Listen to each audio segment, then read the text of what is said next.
50, 40, 30, 20, retard. 5.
And welcome, guys, to another episode of Wrong Side Simulations, aiming to bring you a little more context to your flight sim viewing experience from the wrong side of the airplane, the right seat. And as always, my name is Blake, and I'm a Rover Flight Dispatcher. Today is going to be nice and casual compared to the last couple of days, where we were flying ultra realistic airline operations, running through all the flows and the briefings and the checklists and all that good stuff. Today, we're just going to cruise around on Virtual American. We're going to do as many flights as we possibly can. I'm going to guess we'll probably get about 3 flights done. On my pilot's life schedule that I just generated, says that our first flight today is going to be American. Actually, we're not going to be American 1063. Some of these flight numbers don't match up with Virtual American because Virtual American is a little more current. But we are going to be flying from Norfolk, Virginia, over to Charlotte, North Carolina on vAAL-APL. When I initially planned this, there was ATC, and now there's not. Then after that's going to be Charlotte to Fort Myers. And then I don't know, maybe we'll skip Fort Myers, Charlotte, because we're going to turn around and do the same thing we just flew, right? Unless we're trying to be realistic in that aspect where we're doing, quick turns. So from there we could probably skip that flight, maybe do Charlotte to Raleigh. That might even give us enough time to do Raleigh back to Charlotte, something like that. That's very short flights. Is that even, that's scheduled service too? I guess it doesn't look like a repo call sign. But anyway, so that's what we're going to be doing today, just nice and casual. Jump in, fire up. We'll fly on vAAL-APL, I guess. If vAAL-APL makes it not casual enough, then maybe we'll get off vAAL-APL. Kind of curious though. I'm wondering why these guys aren't loading bags.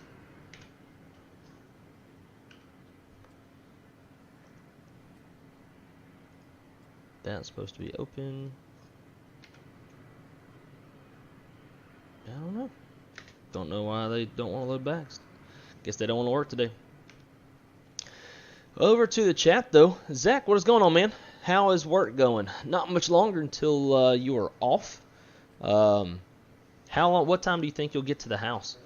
So I'm thinking it might line up pretty good timing to for you to join me on maybe Charlotte to Fort Myers. Can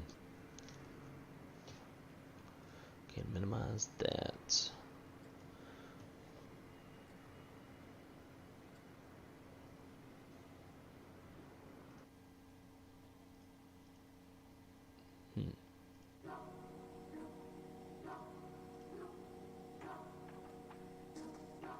Not really sure why the music stopped, but anyway, work is going. Yeah, that's about the only way that work ever does, right? It just goes. So yeah, let's roll through this real quick. Oh, work from home. All I do is log off. Oh shit, nice. Rock Pebbler, how's it going, my friend? Welcome to Wrong Side Simulations. We're bringing the best content that we can from the wrong side of the airplane, the right seat. Hello from Florida in the United States. It's a nice, cool day here in Florida. We don't get too many of those, so I'm very much enjoying it. In fact, I'm even wearing pants today. For those of you who actually watch the channel pretty often, you notice that I'm usually wearing shorts, but today it's pretty cold in the house, so it's cold outside, so we are in pants. We'll go ahead and get the APU fired up because I plan on getting out of here pretty quick. We are currently on ground power.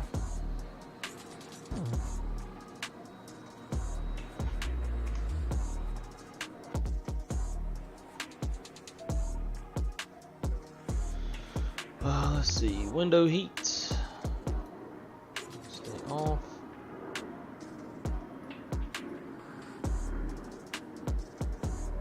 We'll cruise at 32,000 feet on this leg. It's just under an hour.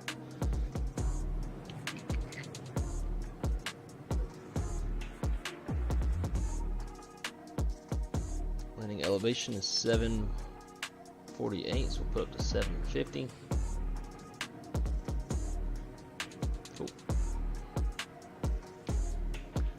Cool. 64. Nice. It's that's about what it is in my house. Let's see what it is here.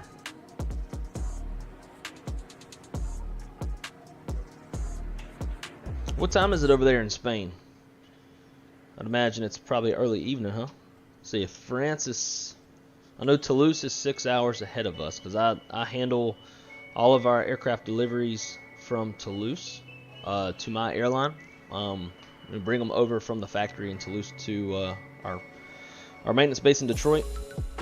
Oh, it's actually warmed up a bit. It is 72 Fahrenheit here. The low tonight is 51. With a high of 74. That's a nice day. It's a damn nice day. Yeah, I usually clock out around 2:53. Okay. And it is 1:40. So by the time we get off the ground, fly and land, that should line up pretty well for your fly with us. It's dark now. 5:44. Wes, what's up, dude? How's your day going? Alrighty, let's go. Flight directors. We'll leave that off for now. Traffic FPV radio. Traffic FPV radio. Center pedestals, anything to do. So I try to kind of keep somewhat of the same flow as I do with the Airbus. I usually start with the overhead, then I come down to the autopilot panel in general, and then down to the center pedestal. Try to keep that same little flow going so I have some sort of structure. 7:44. Okay. Gotcha. Yeah, that's it's about mid-evening, I guess. Good, just finished. Nice. Alrighty, let's jump into the FMS. I've already loaded our fuel and payload. I think we might even have, not sure if you can hear it. I have it down low, the boarding music.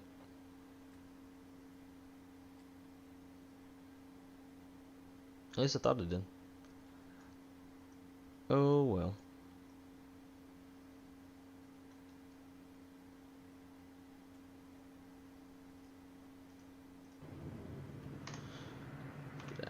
All right. Position of knit. We are, where are we at? Norfolk, Virginia. KORF.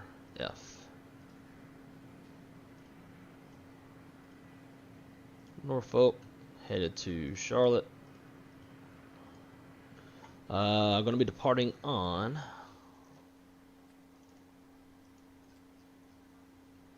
runway 23.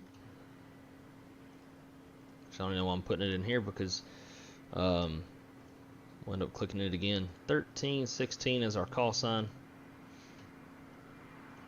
Departure. I'm going to go direct coupon. So we're going to depart runway 23. We'll depart on runway heading. And then RNAV to coupon. So we're planning to land ILS 18 left on the Chesley 5 coupon transition. We'll throw cavi in there and then approach via legs, cool discontinuity, that'll work.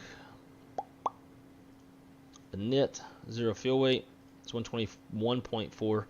Reserve fuel, we're looking at 3.3. With a total block fuel of 11.3.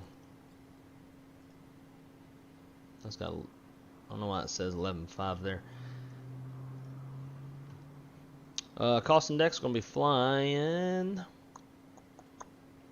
where'd it go? 35. It's the standard for Virtual American in the 737. Let's see. I guess we should put in cruise 320.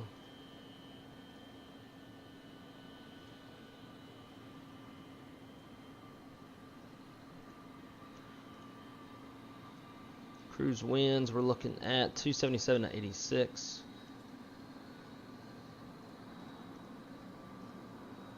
Outside air temperature up there is minus 50.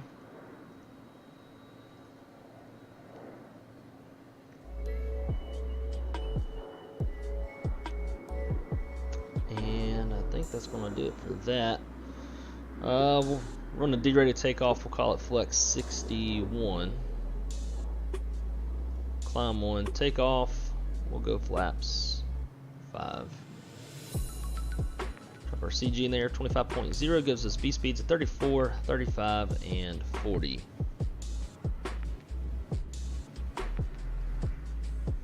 Let's check that 2 camera. Alright, cool. Second camera's up and working. You can't see the damn yoke though. Because I'm used to, typically we're doing Airbus. And so you can see the stick over here. That was kind of the whole point, but I didn't think about how the camera literally needs to be like way overhead. Let's see if we can adjust that real quick. I don't know if I can get out of here. I can't get out of the damn thing because, again, it's not like a side stick where it's off to the side. I've got this thing in my crotch.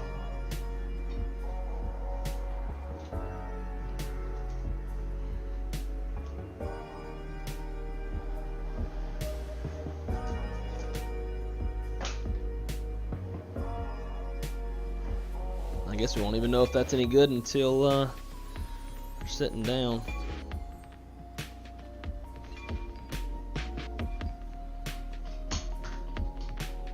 I don't know. We'll just go with that, and we'll square it away on the next flight. If it's not a big deal. I got my wheels locked, so this thing don't want to move.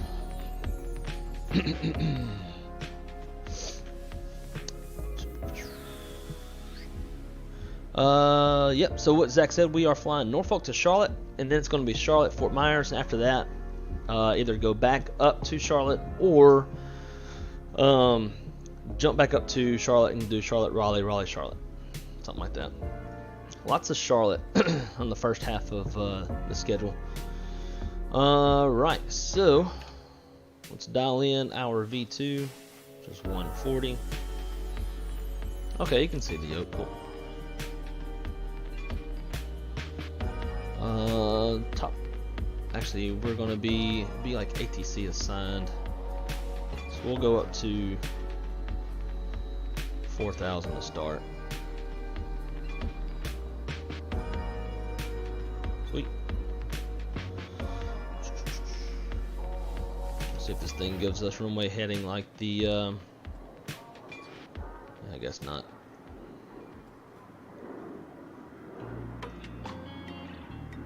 Yeah. It's okay, we got charts.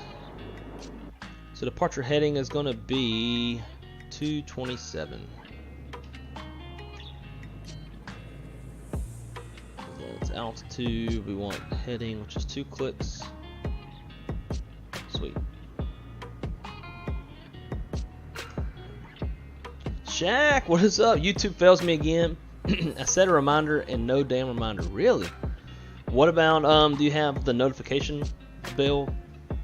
The notification bell thing always works for me.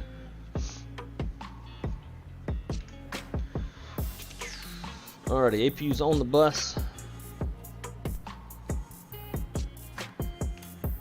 We'll get everything closed up.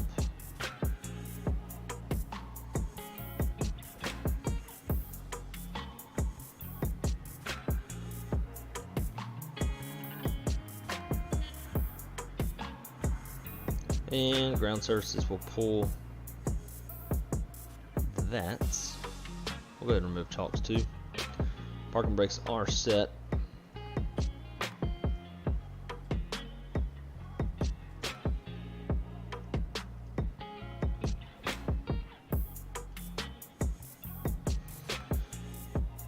Cool. I think we're pretty much ready to go.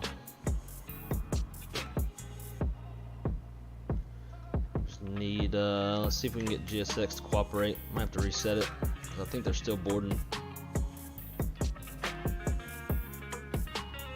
Yeah, they're boarding. Reset position. While I wait on Cuddle restart. No center tank fuel. We'll get all of this squared away.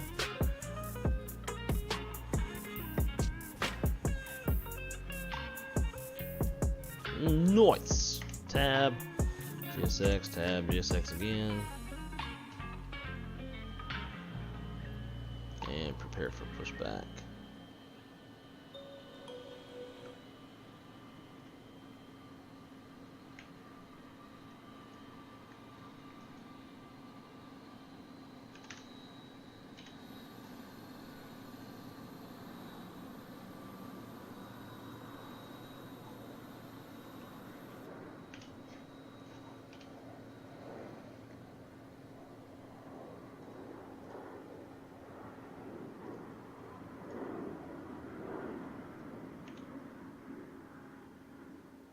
Trying to pull the jet bridge. There it goes.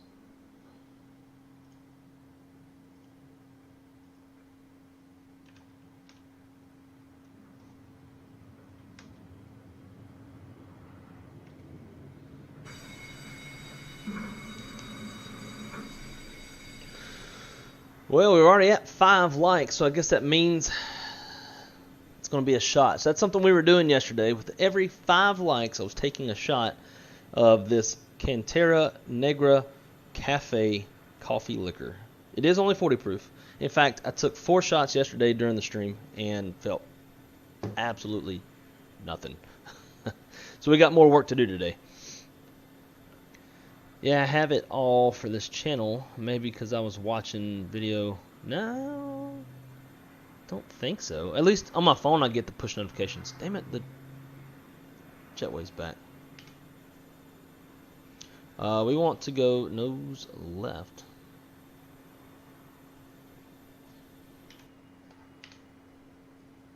Why's the door open?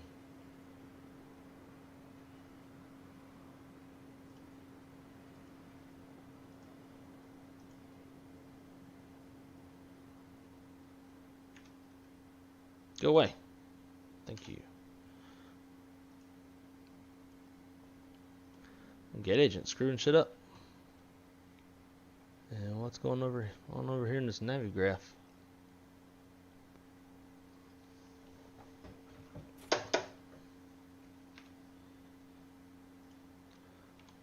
So my navigraph in Volanta like just went white. hello.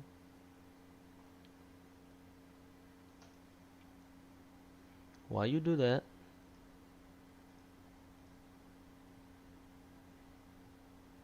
I don't really want to start a whole separate.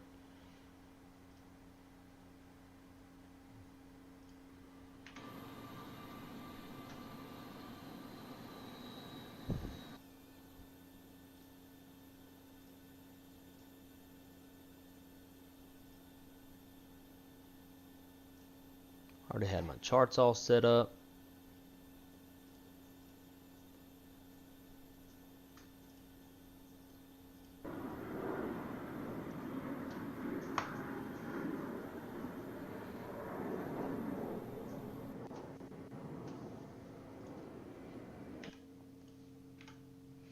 Alrighty. Now I wonder if that's a bug, because somebody else was pointing that out to me, that you shut off all the packs with the APU bleed on and the duct pressure goes way down. We'll give it a shot, see what it does.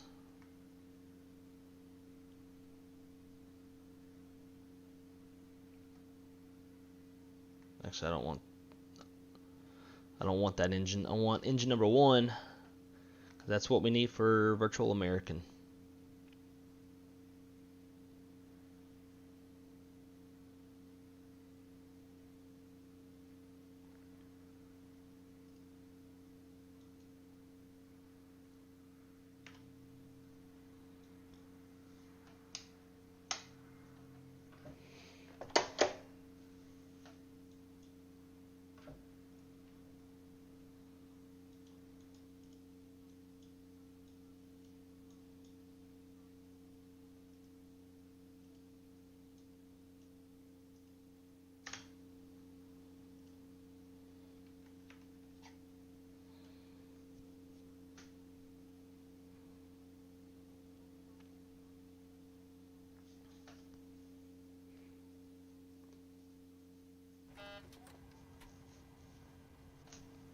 Every time I move my controller, it does that.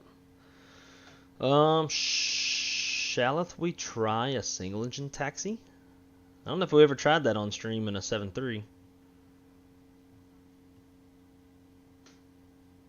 I'm just thinking about how that's going to affect flows and stuff.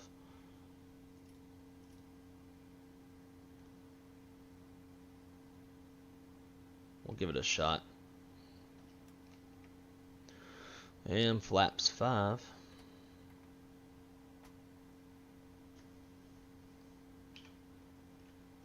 Verify takeoff speed, okay.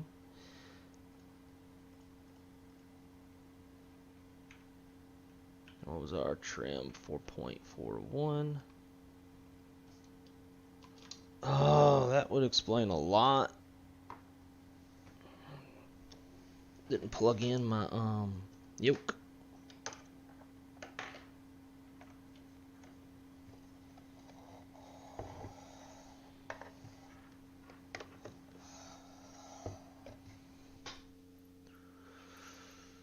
Resume.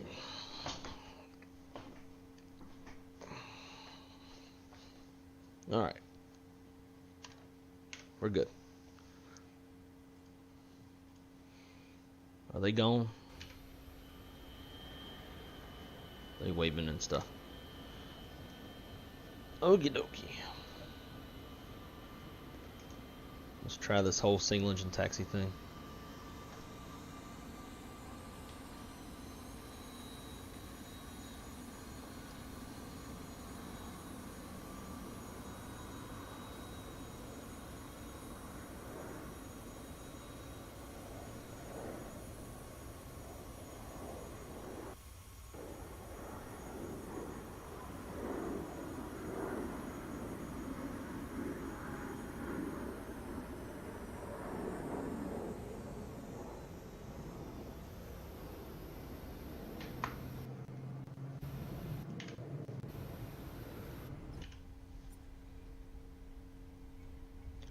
Alright, what way are we going? I'm going to go to the left.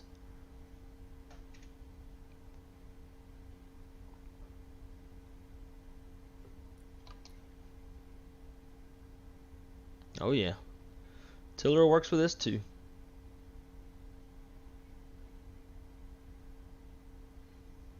Alright, let's fire up number 2.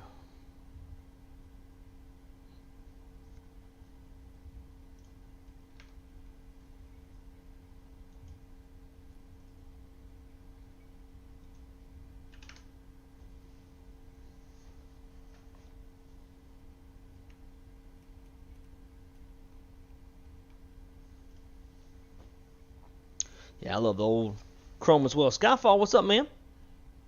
Just dropped the 6th. What's good, wrong side? What do you mean just dropped the 6th? Not sure what you mean by that. Oh shit. We do got some ATC online now. Cool. We got Charlotte Approach and Charlotte Tower. Nice.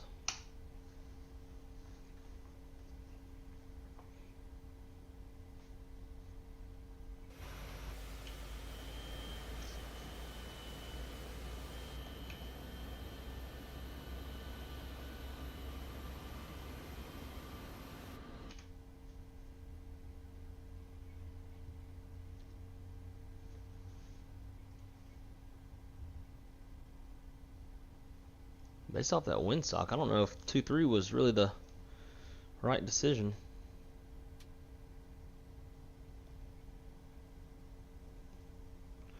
All right.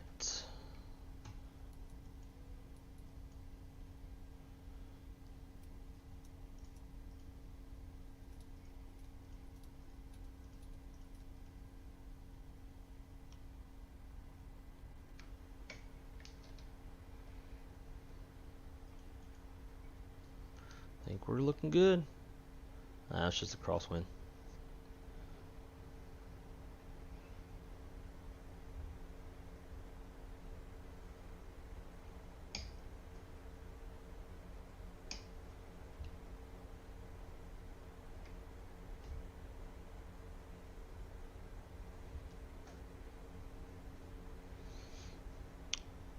And one thing I did just realize though.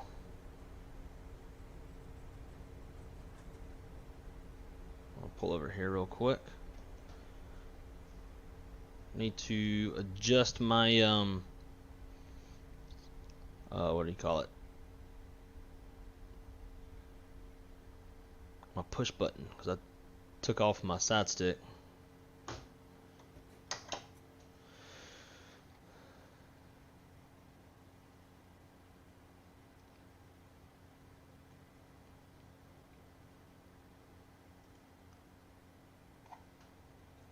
Alright, let's see.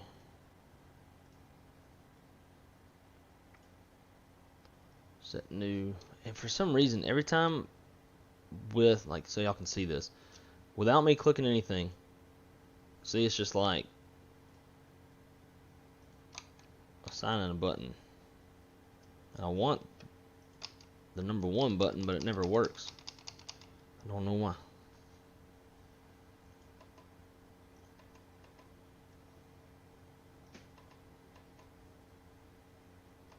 I don't know what.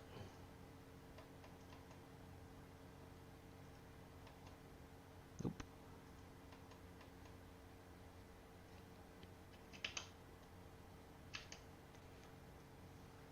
So whatever it's trying to put in too, it's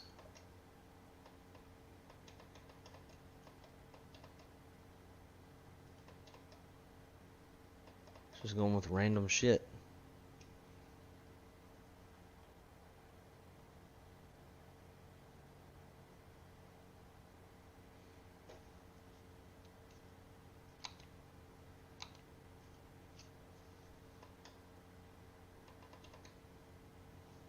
It's like it won't take any button I want to push.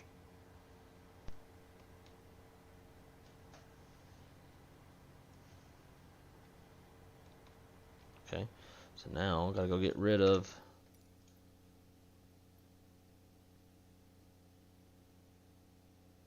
that assignment.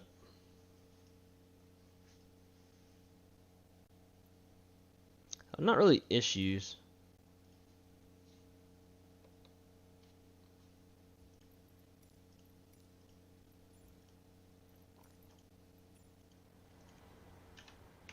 There we go. Cool.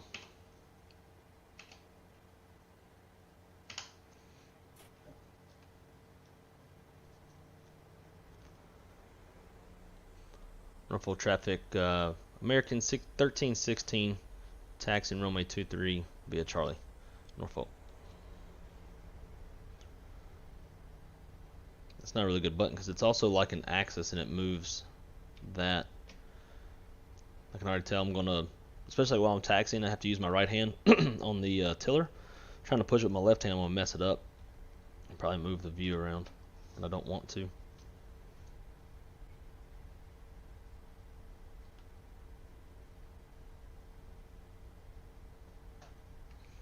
Alrighty, let's get those lights on.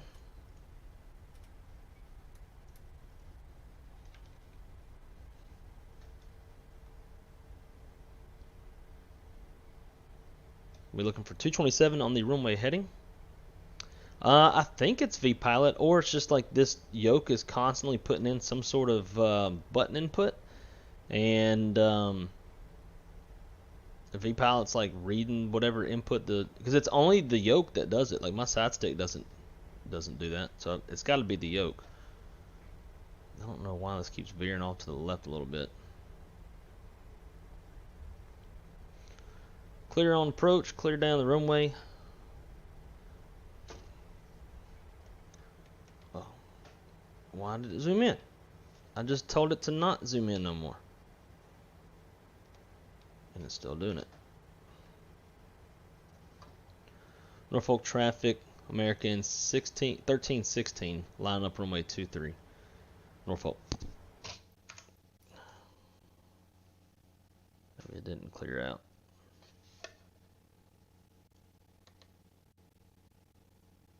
Okay, and it has nothing assigned to it. So why is it still zooming in? I have to find another button now.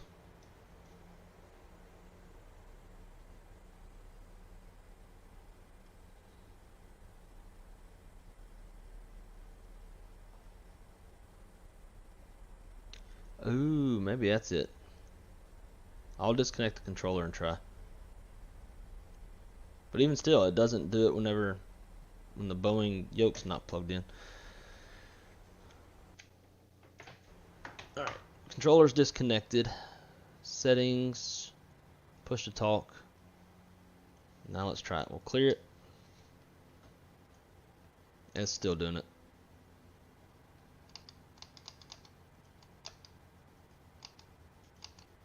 It's assigning shit before I can even push a button. See? I'm not hitting anything.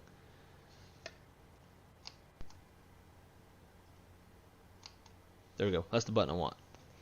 Cool. Alrighty, guys. Let's see. 227, heading select.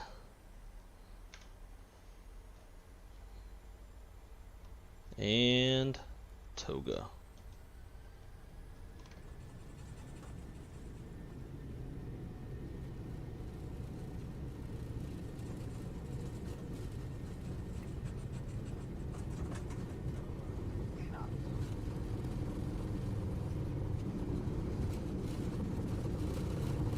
I was drunk making them center lines.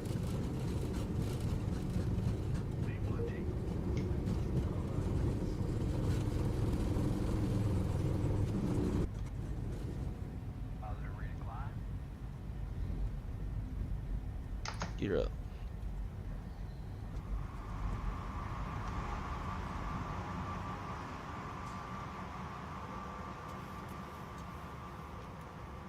Heading select.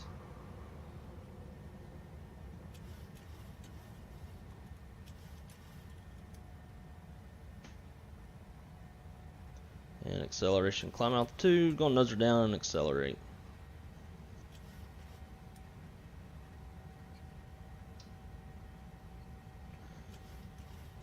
And we'll take our altitude up to 200, maybe. Why ain't it adjusting? There it goes. Oh, what in the fuck? Now it only goes down. Great.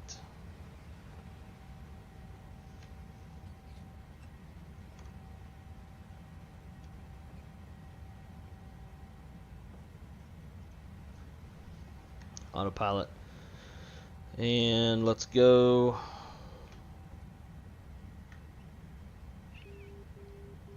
Legs, coupon, execute, LNAV, VNAV. Okay, not really sure why all of a sudden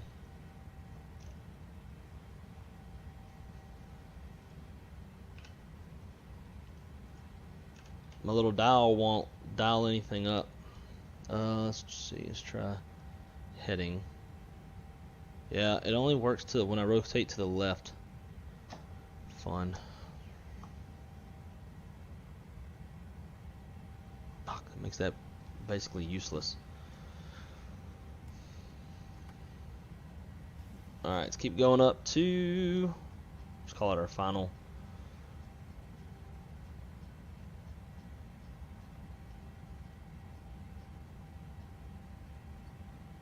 $32,000 feet. And I guess we'll try to troubleshoot that whenever we get to Charlotte. We'll write it up if we have to.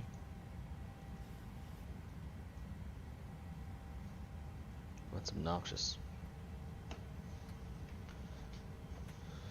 And flaps up. So obviously just got a little task saturated there and forgot to bring my flaps up.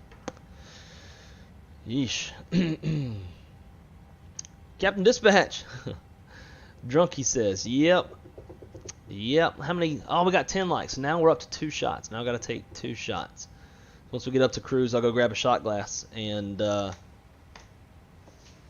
take a couple more shots of the old coffee liquor. Man, that's really irritating. I'm sure I can fix that. Out of step, what's up, man? Hey, wrong side. Hope all is well. Happy New Year. Hope all is well with you, and Happy New Year to you as well. All is good here. Got a brand new bedroom set and new mattress yesterday, and I couldn't really give 2 shits about the furniture. But oh my God, I'm surprised I'm still not passed out in bed, because it was that mattress was hella comfortable. So for those of y'all who weren't around for the past couple of days, the last couple of days, we flew basically the same thing we're doing now, PACX, Virtual American, and a pilot's life, but we were in the Airbus. And as y'all all know, I'm very structured and a lot more proficient in the Airbus than I am the 7.3. For the most part, we had 100s across the board as far as like our score and like how well we did with the flights and stuff. So I'm curious to see just how much I can really fuck up in the Boeing today.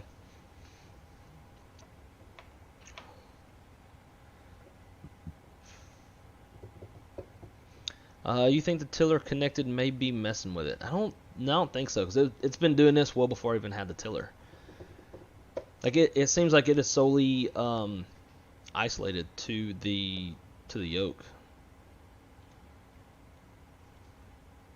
We'll go ahead and go standard. We're gonna do it early, so I can go grab a shot glass. Make sure everything. I'm going to bring some wet wipes. There's like stuff on the bottle. It's sticky. Alright, I think we're good.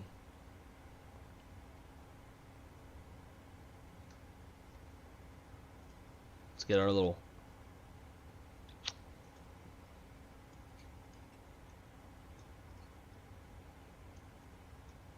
gotta get those up, you know. It's not study level if you don't have sunshades.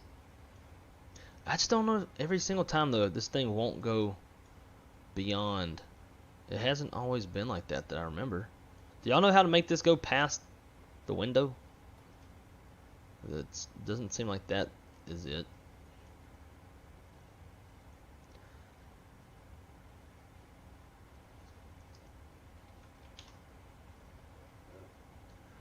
I graduated college and enjoying my morning. Oh, cool! Congratulations. What was your degree in? Got a new car. My first purchase, GMC 2020 Terrain. Congratulations. That is awesome. Good for you. Hard work pays off. I've got a bone to pick with you, Warden. Here, Warden, hers the 35 seconds of you stream where you took your lady to the store for, oh shit.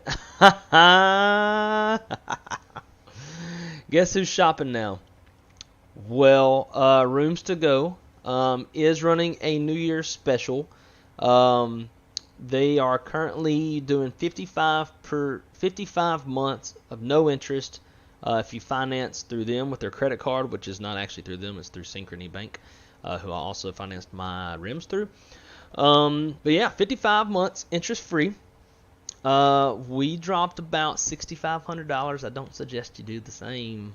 You can get a whole bedroom set for a hell of a lot cheaper, like a fraction of that. But of course, Crystal and I have a little bit more expensive taste, and it just, the stuff we got felt a lot more sturdy and better built than what the other stuff we were looking at. Why does the VATSIM coverage keep? Oh, I guess whoever was doing Charlotte like keeps coming on and offline. That's weird. Alright guys, stand by real quick. I'm going to go grab a shot glass and I'm going to grab my lunch. I have a super, super fancy lunch. Dustin, what's up, man? Are you surviving today? I think you were struggling earlier, right? The Boeing yoke is the problem. Remove the heads up display in the menu. So you have to like actually go remove the whole HUD just to get that thing? Nah, it's not worth it. But thanks for letting me know. Now I know. Mine won't slide any further than that either. Okay. Communications studies with a minor in aerospace science. Shit yeah, man. That is awesome. Good for you. I never made it any further than like remedial math in community college. I was trying to get all my basics out the way so that I could get my aviation degree at Louisiana Tech. And then the government changed the ATP to 1,500 hours. The VA said, no, we ain't doing that. So the next best option was dispatch, and I never had to go get a degree in the first place. And what's kind of funny about all of that is I'm the boss of people who have degrees from Embry-Riddle, and I have 0 degree. So I definitely got lucky, and I owe it all to the flight sim, in my opinion. Flight sim fueled my passion. Where's my bottle of water?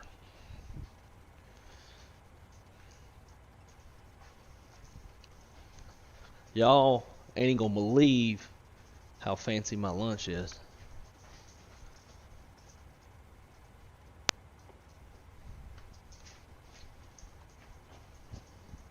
It was even fancier last night. So today for lunch, we've got ramen noodles in the pot. Who even needs bowls? I don't need no bowl. Shoot.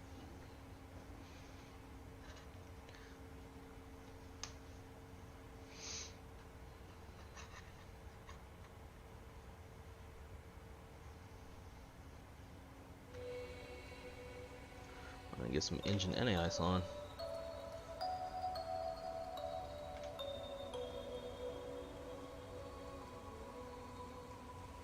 Well, if I can see more detail in the clouds with the shader now.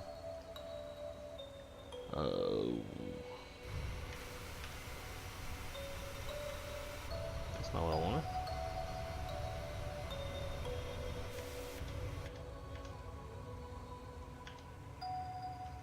Let's do that.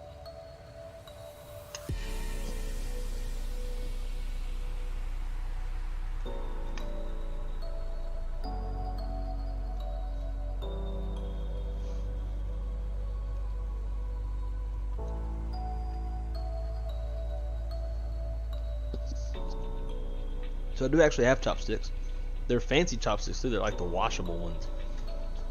But like I'm probably gonna turn the camera off real quick and eat real fast so that y'all don't have to see and hear me eat this, because I'm sure it's not the most entertaining or pleasant thing in the world. And it would only be worse with chopsticks. I would be struggling in life with chopsticks.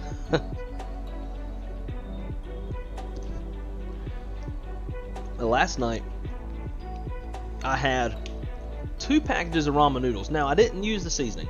I just used the noodles. Put my own Cajun seasoning. And I also like blackened some shrimp. Threw them shrimps in there. I mean, it was just ramen. Like it. Put as many shrimp in there as you want. It ain't that great. But give me one sec, guys. I'm still gonna be here. I'm just gonna turn the mic off real fast. Like I can turn it on and off. I'm gonna eat this stuff real quick. But while we do that, let's see if there is any good live aircraft spotting going on right now.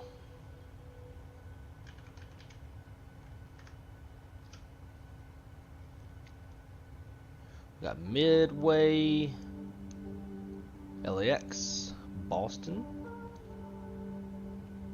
another LAX.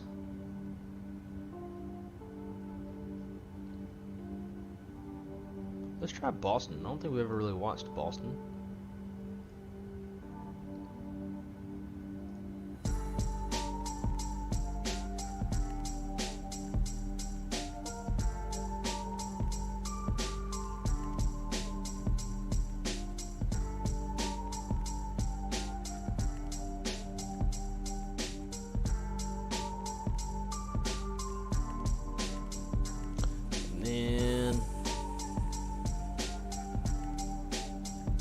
Whoa.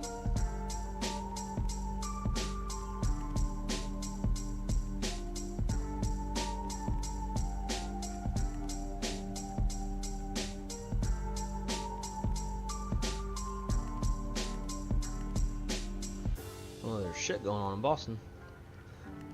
We go to LA.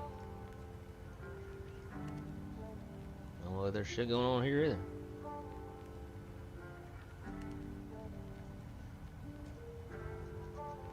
Be right back, guys.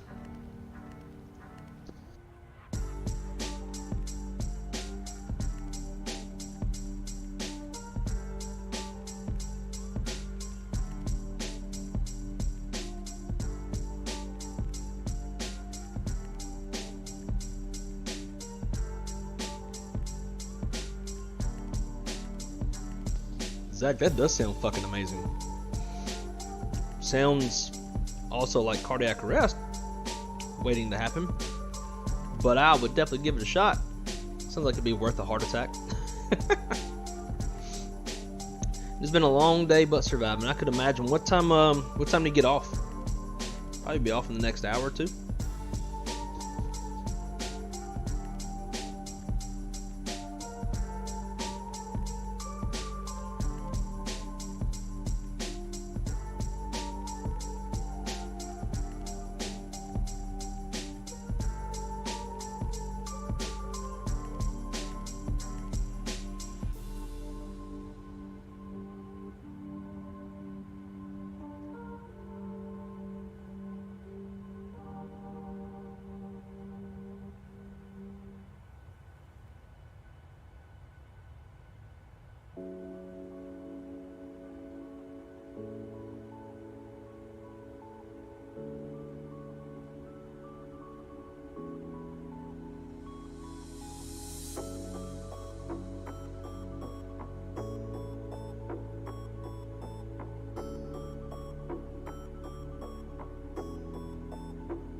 Not gonna lie, I do like that United livery on the 777.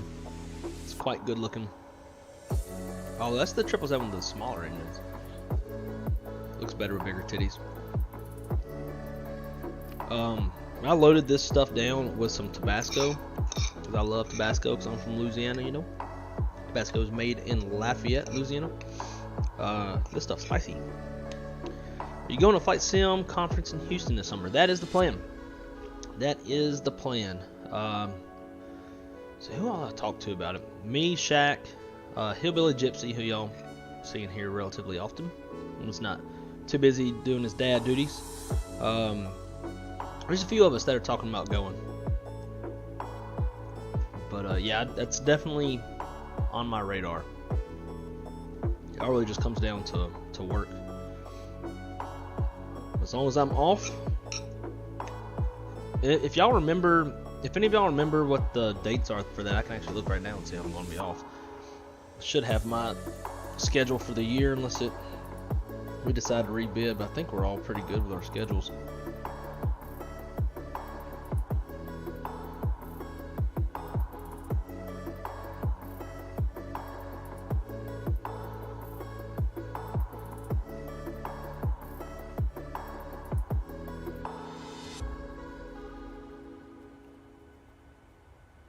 My girlfriend doesn't believe that I'm up and out of bed because of the new mattress, so I'm gonna send her the stream.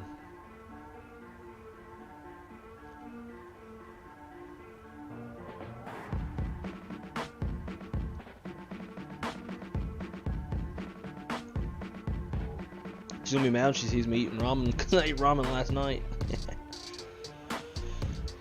Petulant child.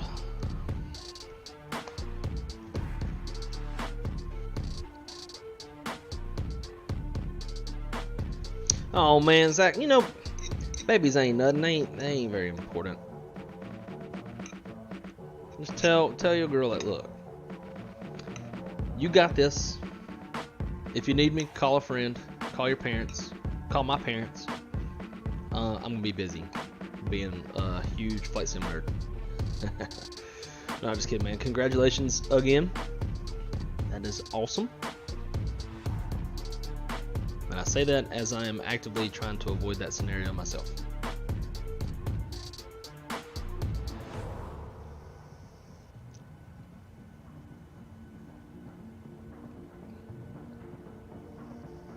Oh, that's a big boy. Skirt.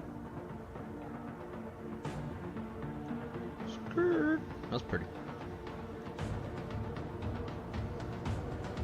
So Dustin, what you got going on that's keeping you from going, other than probably just life and having a kid?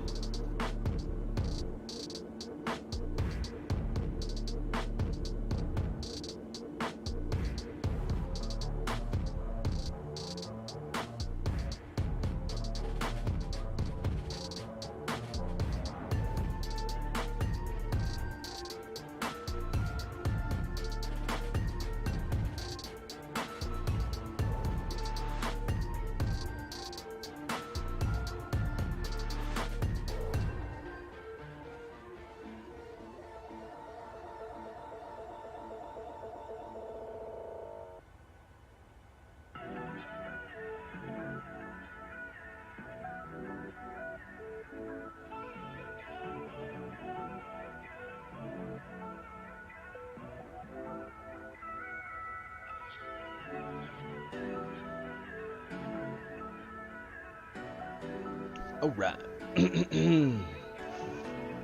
We done with the food.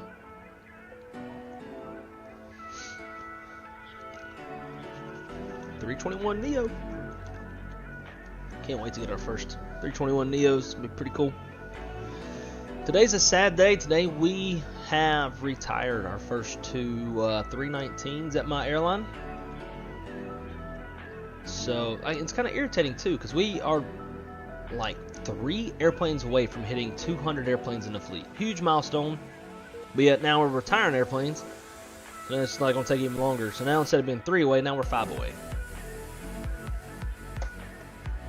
We'll probably cross that 200 mark and then end up going backwards.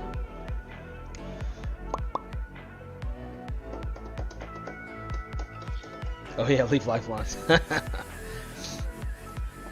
I mean, so I just came back from London on Sunday, and I experienced some of the worst turbulence I've ever encountered in my entire life.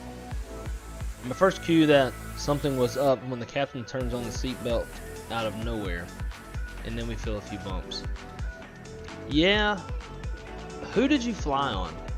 If you don't mind me asking, because that could be a big part of it. Either the captain heard from other pilot reports ahead that there was turbulence ahead. A lot of times it can be turbulence at all altitudes. So, like, all right, we know we can't climb out of it or descend through it, so we're just gonna have to eat it. And so when you know it's coming, they usually turn that seatbelt sign on. Then I felt this crazy updraft followed by my food flying all over. Shit, that's... Damn. Turns out it was a jet stream. Yeah. So that was coming back, right? When you felt that? If you're coming back, then you're going against the jet stream, and you're going to have more turbulence going against than going with. But yeah, they were probably hearing some stuff on the radios ahead, knew the bumps were coming, so they turned the seatbelt sign on.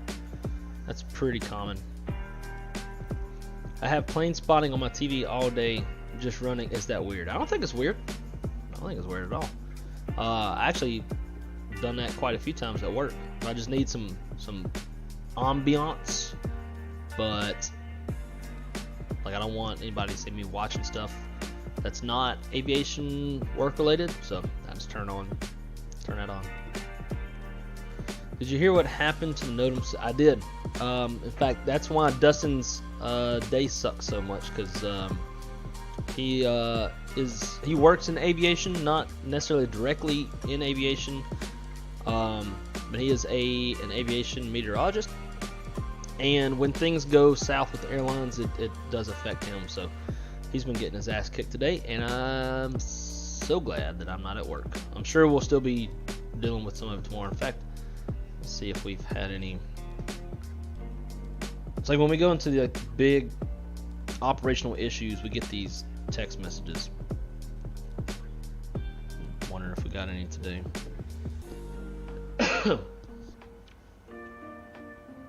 Yeah, sure do. Return to level 1 IROP. Follow nationwide FAA ground stop. CAT-E event.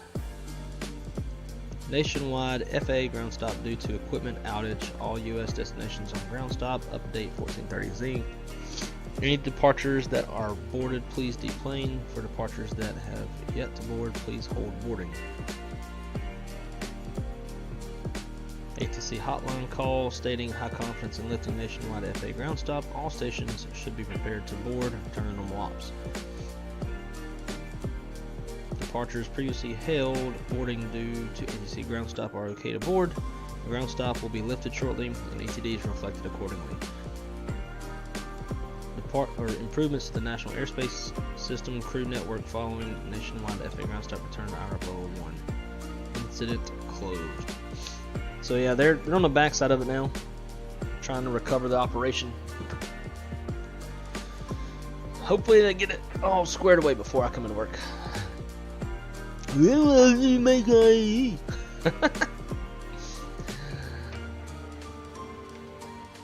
That's one reason why I got I quit going into like the Phoenix Discord, because I just got tired of always reading that shit. Like, I want it just as much as anybody else, but I don't want to keep hearing everybody's bullshit. So as of now, it doesn't look like we have any ATC on. Navigraph still ain't working in Volanta. Let's see, 1-8 left. Yellow banana. Minimums are, oh wow, it's not even a standard Cat 1. Mins are 254. Bottom altitude 6,000.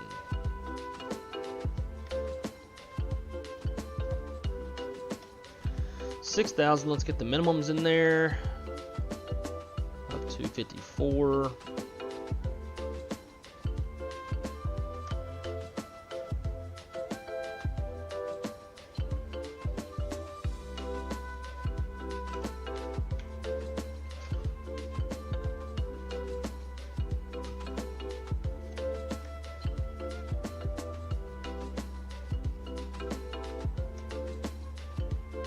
B4 set. Let's check our weather in Charlotte.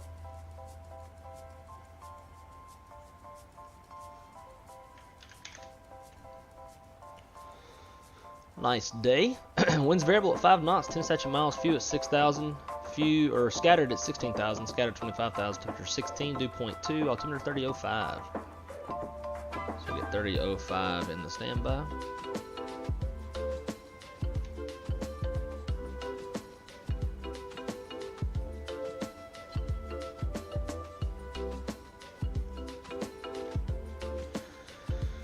And let's get our frequency dialed in. It's going to be 110.35.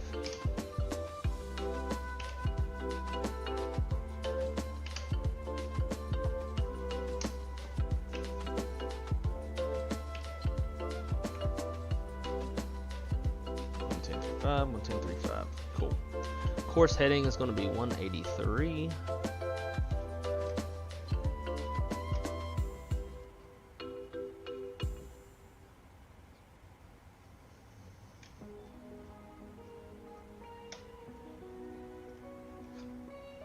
Nice.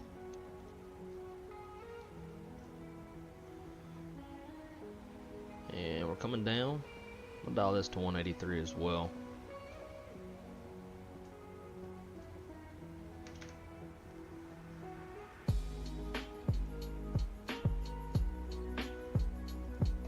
Cool. Let's see where we're at on the likes.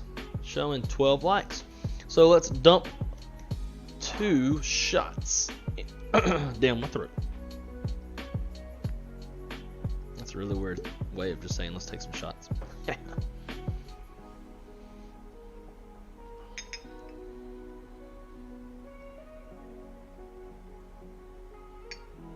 Uno.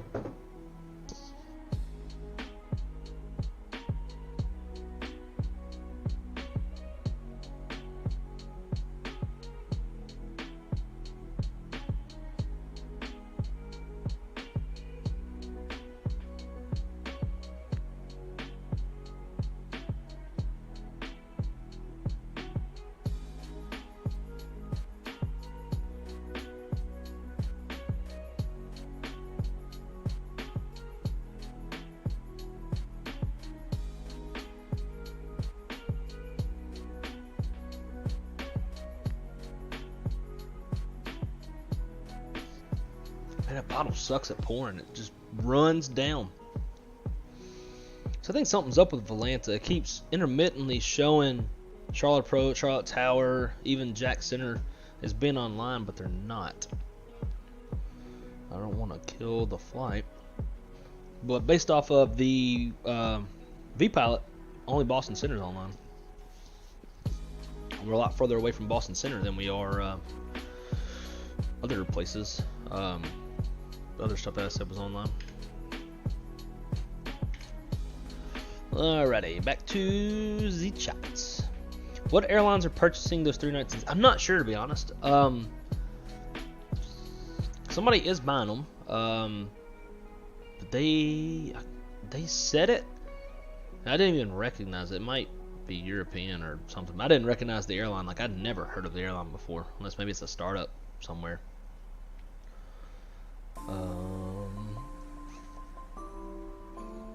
I think with the new Neos, the 319s aren't selling well. Yeah, in fact, we had 319 Neos on order. Airbus didn't really want to do it, but we really wanted them. For an aircraft that thrust weight ratio and that small with those big engines, like the range on those things would have been fucking awesome. But anyways, I recently talked to my senior manager and they are no longer on the books, so I guess we're swapping them out for probably some 320s and 321s, which kind of sucks. I like having some variety in the fleet, and to just go to 320s and 321s, well, it's kind of bland. It's the same thing at JetBlue. They got 320s and 321s, but they got 220s, which are super sexy, and I would love to jump seat on one. And obviously the E190s, but I don't give a shit about those. Get rid of them. I don't want that shit. It's like a fucking regional.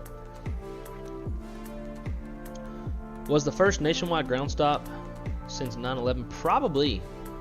I can't remember any other time, at least in my past 7 years of dispatching, that there was ever a nationwide ground stop.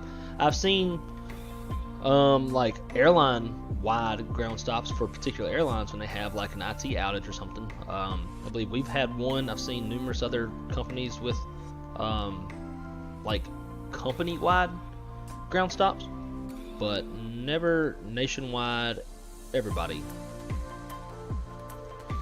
Can I ask you some advice? I cannot start the engines on any aircraft from cold start. They turn over but won't kick in.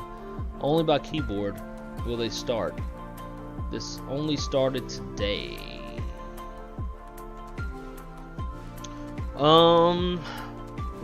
What airplanes and what peripherals are you using? Like, are you using the Bravo throttle, like that kind of stuff? What are you using? To me, it sounds like there might be some sort of binding that's blocking out, like introducing fuel or something of that nature. That's weird. I have not heard of that one. Need to get you a bottle pourer. What?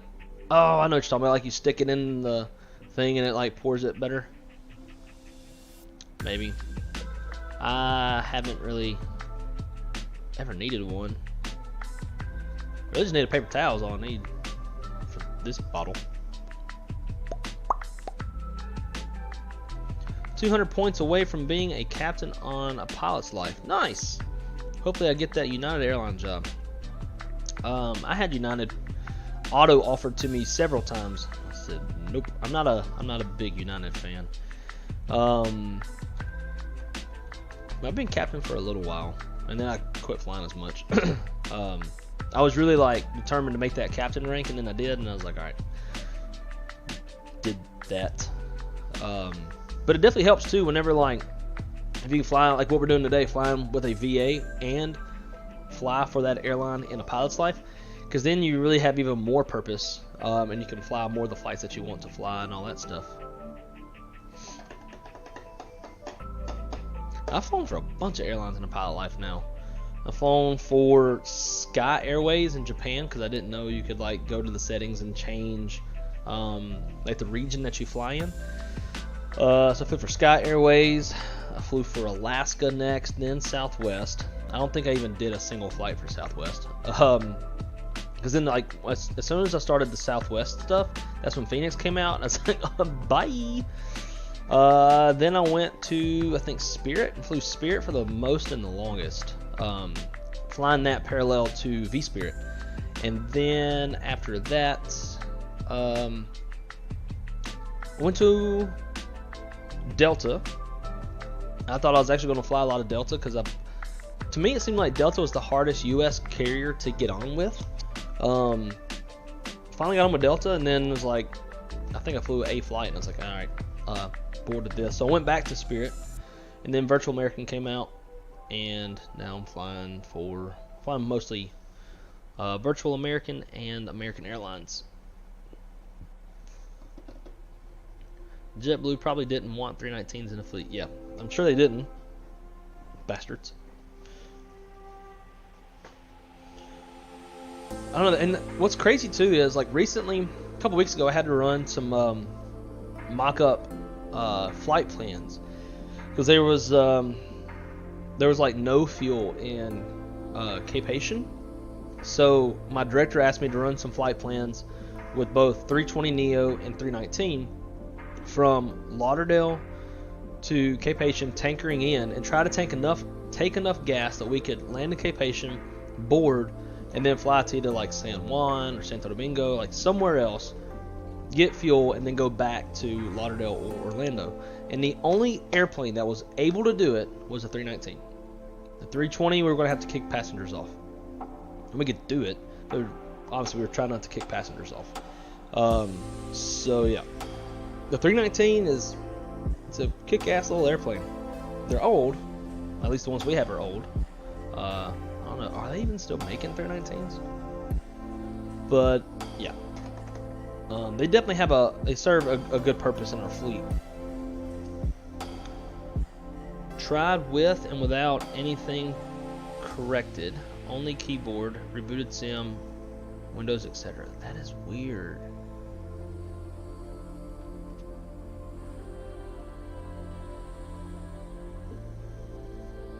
Yeah, I don't know. I have not heard or seen of that one. That's really annoying.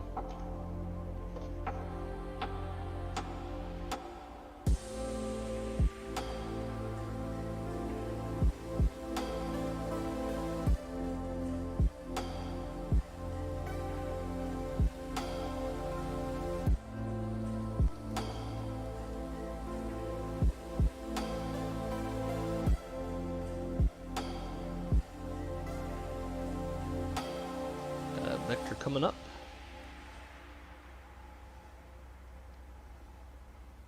Yeah, that makes sense.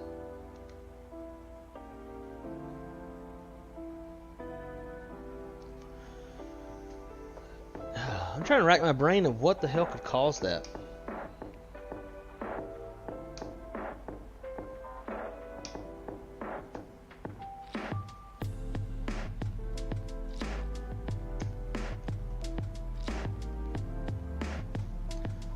Irritating that they won't increase.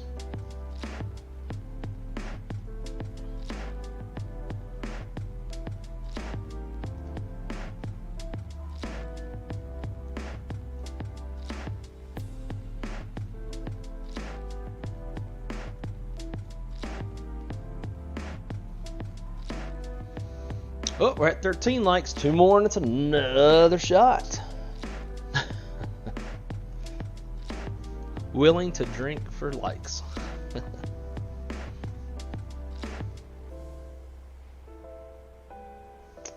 Could be a NOTAMs update that didn't go through correctly.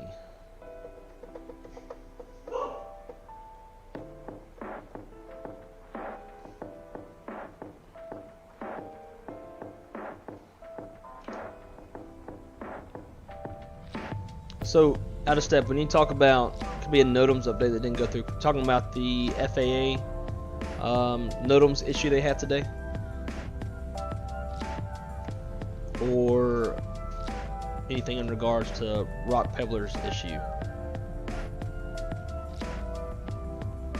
It's like, I know with the Bravo, it has a lot of stuff bonded to the switches, stuff like, I'm trying to remember. I had to go and get rid of everything so I could stop having issues.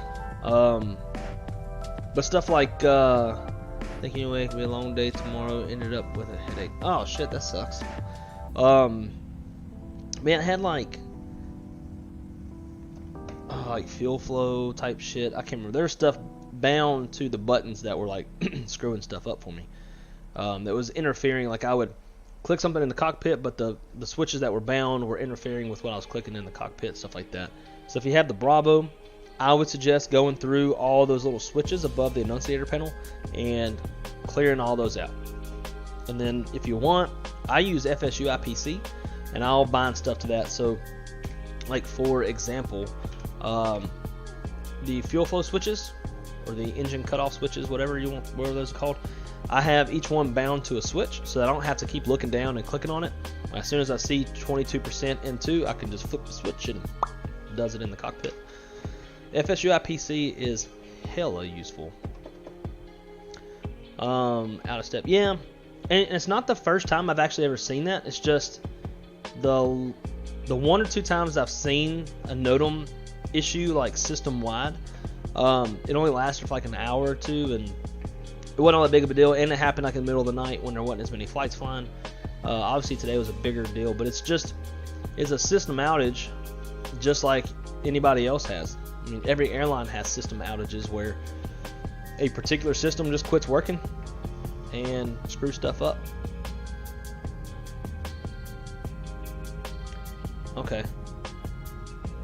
Yeah, I'm not as familiar with those. I would double check your bindings just to make sure there's nothing weird bound to any of those that could conflict. And I forgot to turn off engine anti-ice.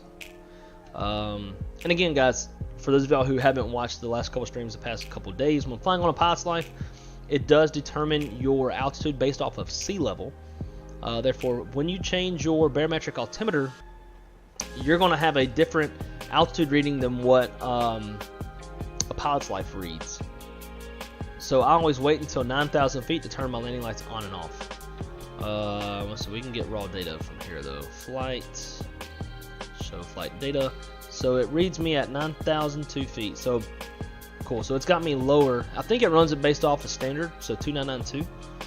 So if I'm higher than 2992 on the altimeter, I'd be good to go with 10,000 feet. But if it's lower than 2992, then I would have to wait because it's going to read me. It's going to think I'm higher than what I really am. So let's get those landing lights on. We screwed that up last night going into Jackson Hole. Oh. Oh.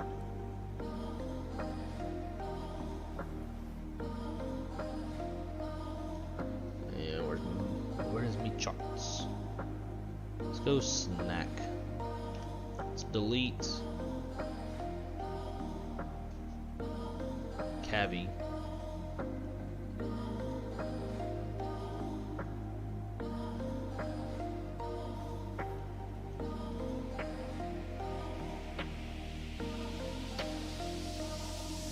We'll hit heels, and then so we'll go ahead and start working our way down to 5,000.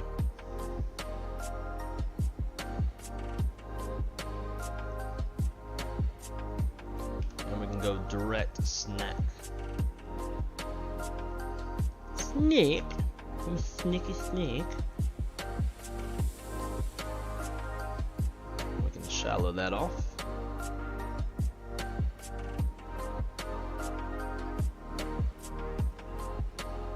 Looking muy bien.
Yep.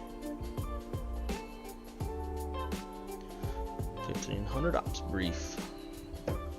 Ops brief is probably going to be a little interesting today. Again, guys, please smash that like button if you haven't already. I'm trying to take as many shots today as I can. So for every 5 likes, I'll take a shot. 2 more puts me at 15. Gives me another shot. I'm not an alcoholic, I promise.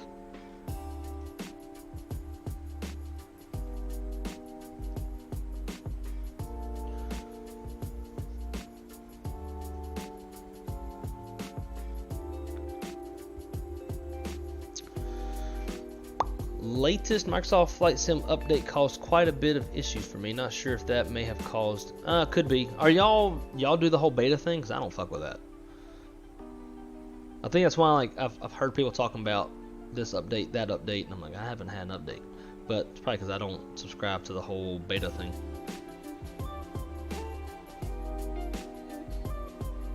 Sounds good, Rock. How'd you get that descent map to show in the middle? So on the this little button here, just click center. So then it'll put you into this like 360-degree compass mode, and then one more time put you into like this vertical situational awareness type mode. Alrighty, let's take her down. We'll set her up for 2000. You should capture the glide slope by 2,400 feet. What's cool too is I believe this also shows terrain. So when you have terrain turned on and you actually have terrain, if you had mountains, I believe it would show the mountains in this profile view. But there's nothing out here.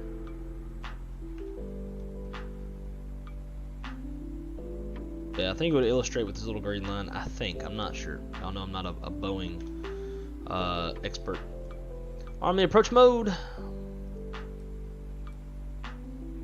Charlotte traffic, good afternoon. Cactus 730. Line up in Department Way, 18 Center. Charlotte traffic.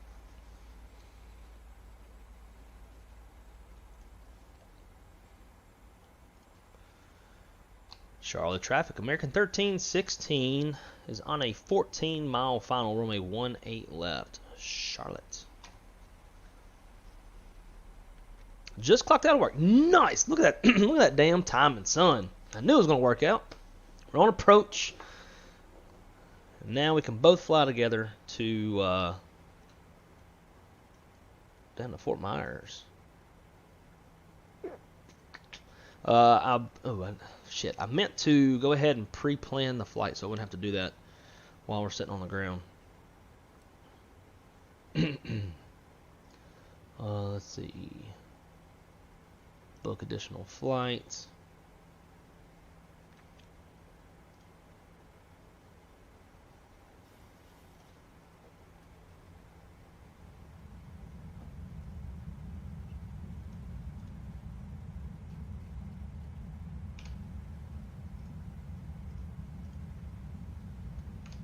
Go 137.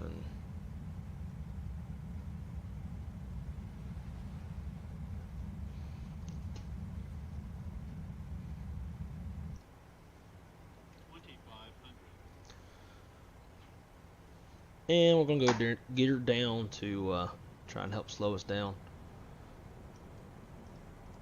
Fort Myers, book flight.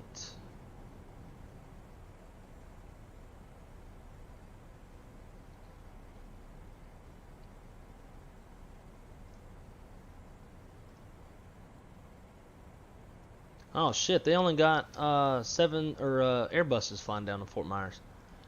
Damn, that's not good. We cannot slow down for shit.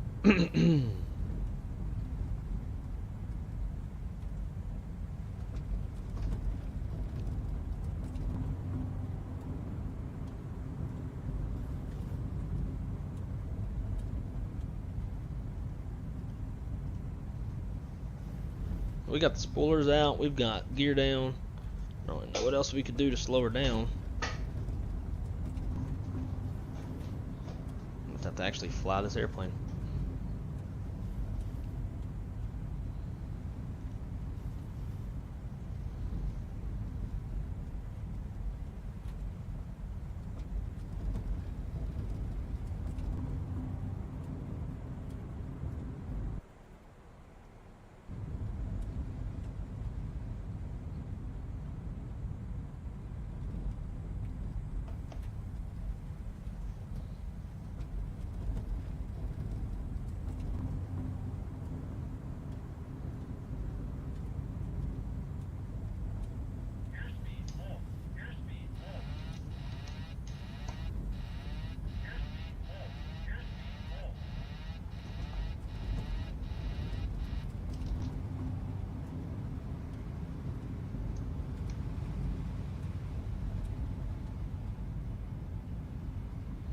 Charlotte traffic, American 1316 on the go around runway 18 left. Gonna be making a left-hand turnout to the east, climbing to 4,000 feet, Charlotte.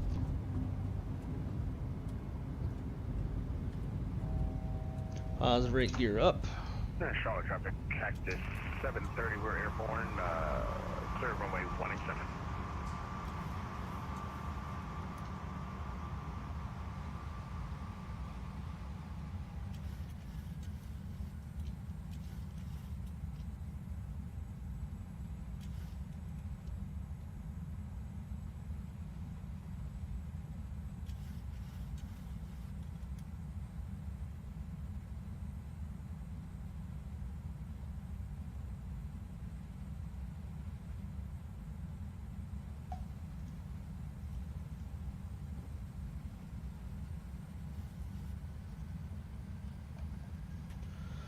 Flaps 1.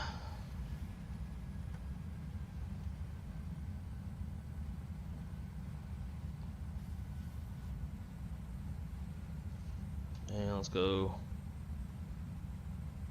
flaps up.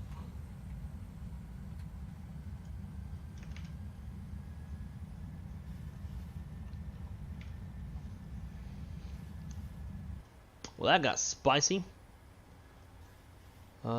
So we want 003.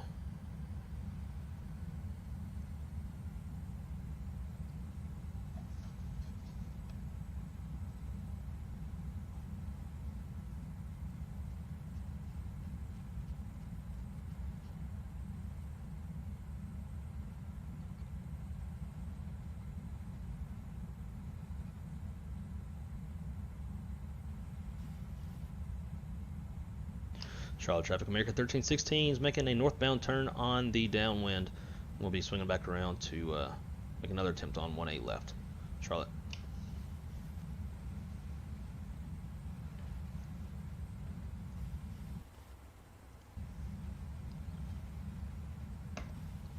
Wow, that was really fucking dangerous. Had the spoilers out the whole time.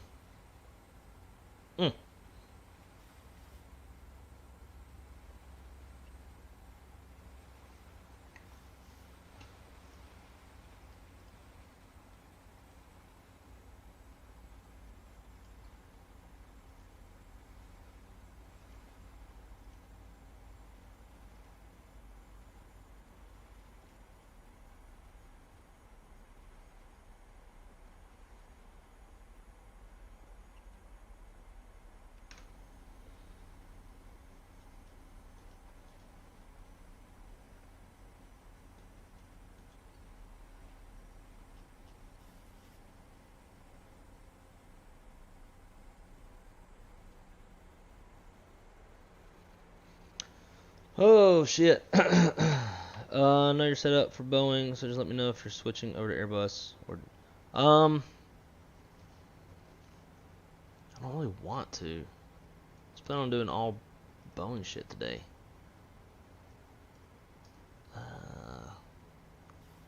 Let's see what Raleigh is.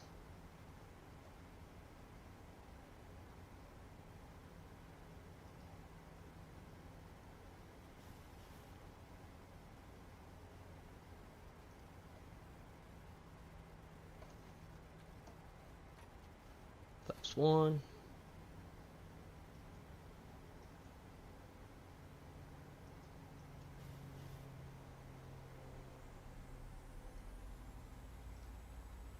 That's such a short flight. They do 7.3s. Fuck.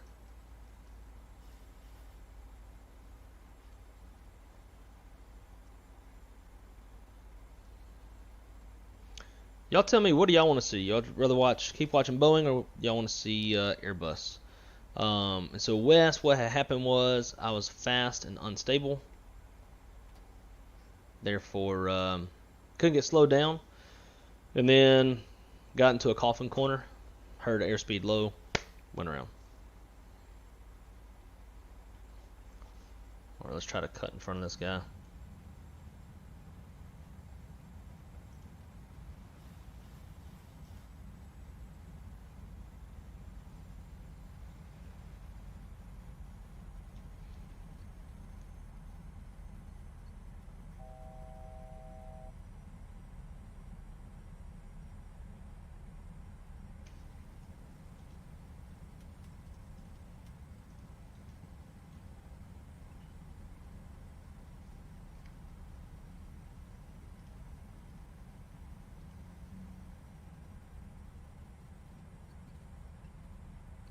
Looks like it might be on a different runway.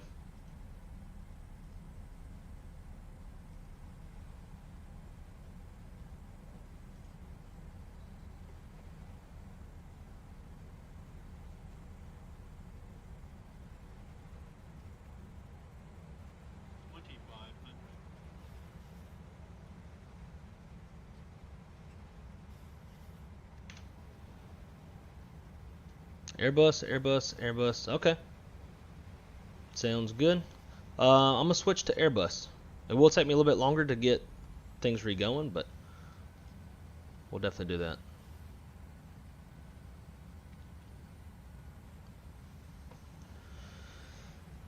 Charlotte traffic, American 1316's turning base for runway 18 left. Charlotte.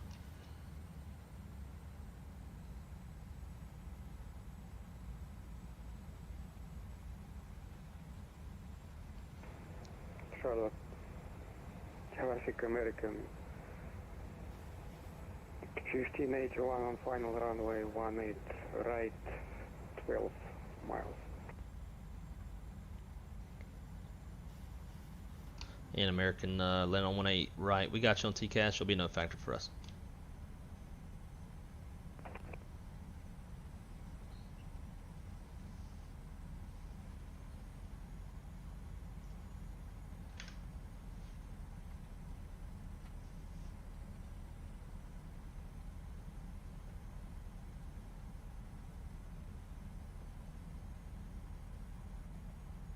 So I'm pretty sure, though, in real life, if the airplane goes toga with spoilers deployed, that the spoilers are supposed to auto-retract. Because that's what killed a whole 757, in fact, it was American Airlines, 757 going, I believe, to Bogota. They crashed into a mountain. They had their spoilers deployed while descending, and they got a little mixed up on some navigation stuff, and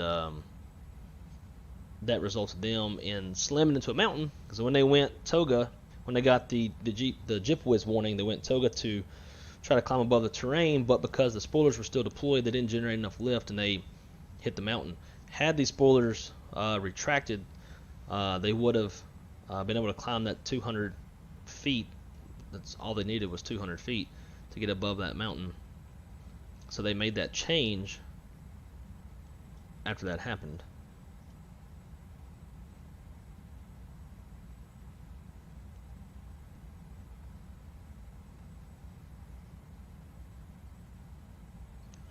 Let's try this again. A565, roger that. Got the traffic straight ahead.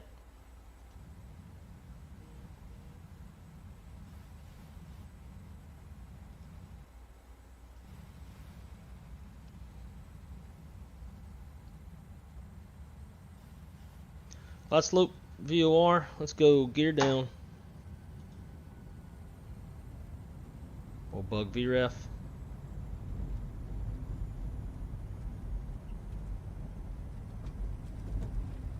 Flaps 15.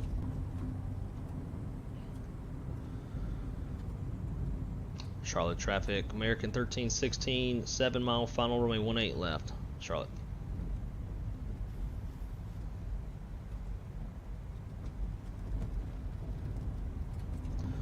We'll try flaps 30. I think that's the SOPs or whatever for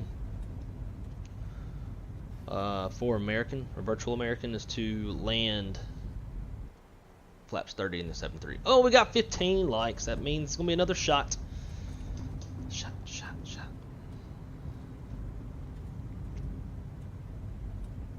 So again, for those of y'all who haven't been around, why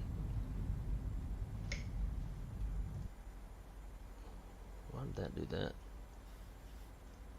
that? Take a shot for every 5 likes that I get.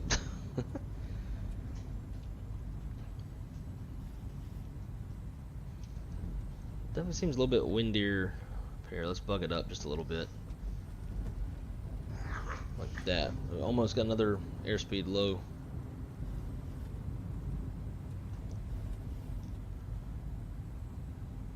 Alright, 1,000 feet, and technically we're not stable because we're exceeding 1,000 feet per minute. But we're good.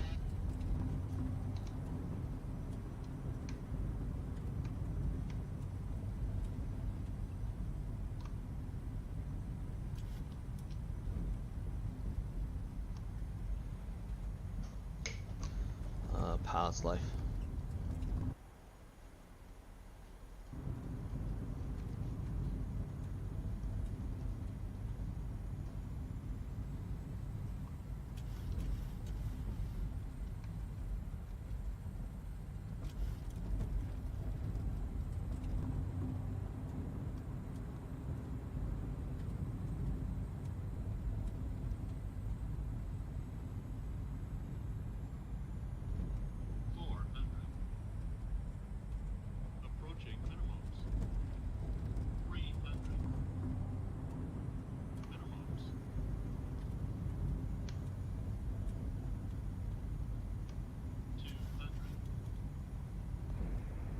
Charlotte, traffic American 1581, runway 18 right, located. 50, 40, 30, 20, 10.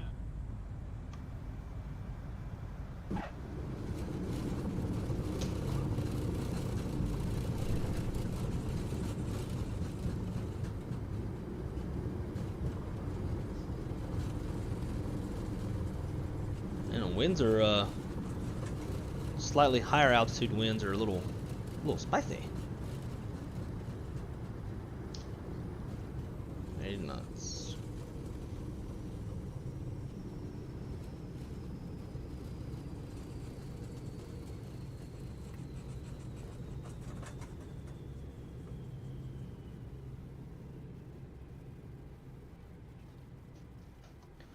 Charlotte traffic, American 1316, vacated runway 18 left. Going to be taxiing Charlie down to the decon course.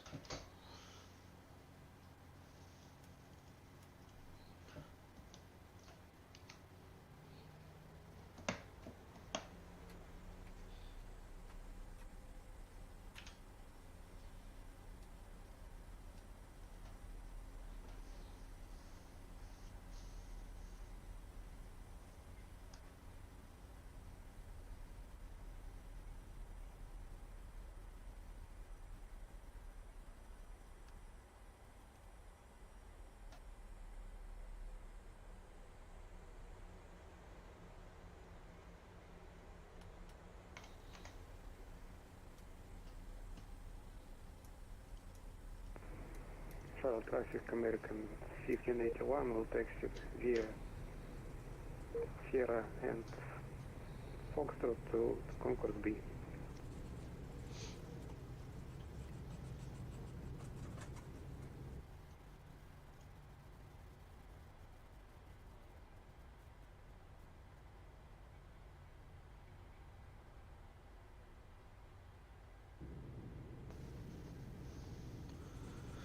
Let's call it D7 if GSX will work.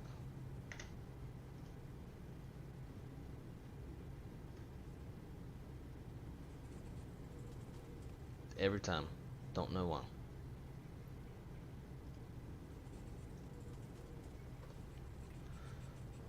Do you get stutters on off stream? No, I get way better performance off stream than I do on stream. Way better. Streaming definitely puts a pretty heavy load.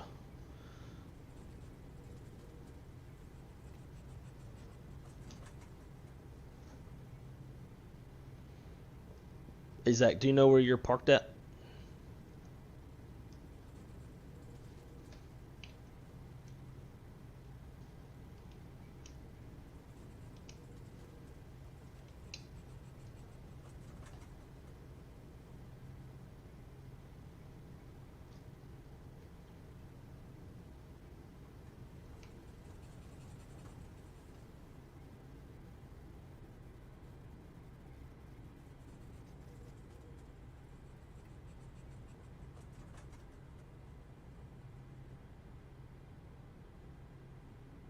Charlotte traffic, American 1316, crossing runway 23 at Charlie. Charlotte.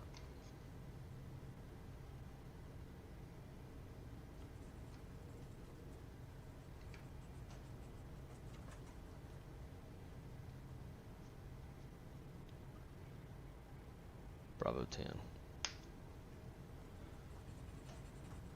Charlotte traffic, American 1316 is clear runway 23 at Charlie. Charlie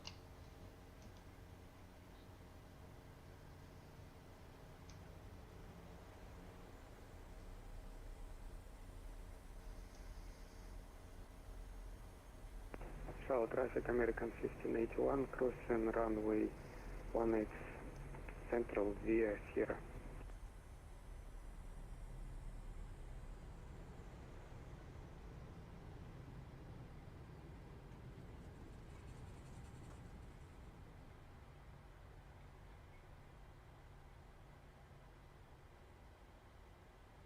Tiller doesn't work nearly as good as it does with the Airbus. It's like the steering itself just isn't great.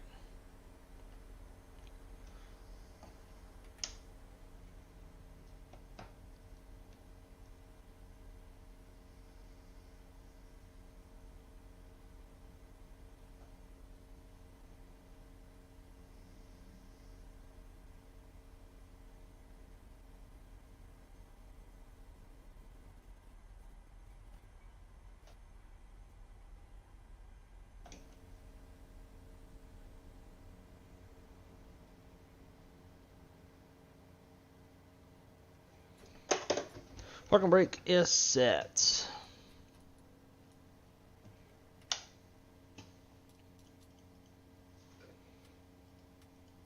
Damn it, I'm gonna lose fucking points for those lights being on.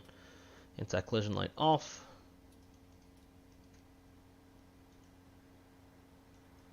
And go hydraulics off. Window heat off.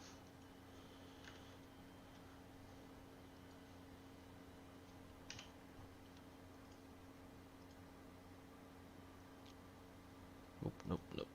Here.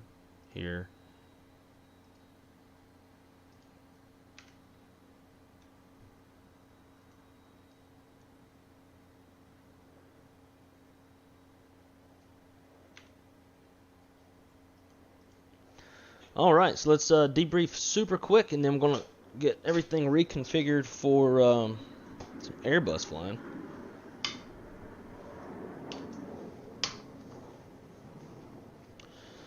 Let's see. Pegasus. Cars. File. Pilot's life. Submit that. Yes. Alright, let's see how bad we screwed up on the pilot's life. This is where a pilot's life really gets me a lot more in the Boeing than anything else. Let's see. Logbook. Oof. 88 out of 100. What did we do wrong? Max pitch angle exceeded 20 degrees. That was probably on the go around. Even though I had spoilers deployed and my gear was still down, the airplane was climbing like a damn rocket. So I had to pitch up to counteract that speed before I oversped. Approach max pitch angle greater than 15 degrees. Another again because that was on the approach. Max indicated airspeed over 200 knots. Again, as we talked about either yesterday or the day before, on a pilot's life, you can't really. It doesn't have criteria for a go around. So, in fact, I'm gonna reach out to the developer about that because that's fucking annoying. Landing was fine, negative 166, blah blah blah, and then the taxi light was on when we parked. So, lost some points there. I usually do far better in the Airbus.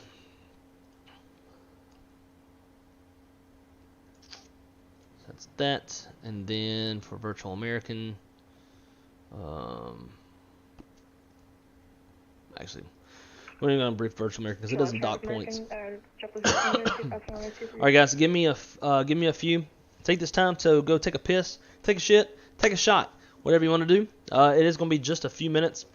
I've got to take all this stuff off my desk, restart the sim so that it will read my make do, and we'll get everything restarted. So Zach, I'll be right with you in a few. I'll probably park whatever's next to Bravo 10. Also using a sound. I am not using a sound add-on. This is stock. Well, I'm using FS Realistic, which does add some sounds. So I guess in a way, yeah, it's not It's not a sound pack or anything for the PMDG, but it is for the sim itself. Adds sounds to everything in the sim. Cool. Alright guys, give me just a few. I'm going to rush through this as fast as I possibly can, and I will be right back.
Oh, here we go. Here we go. Here we go now.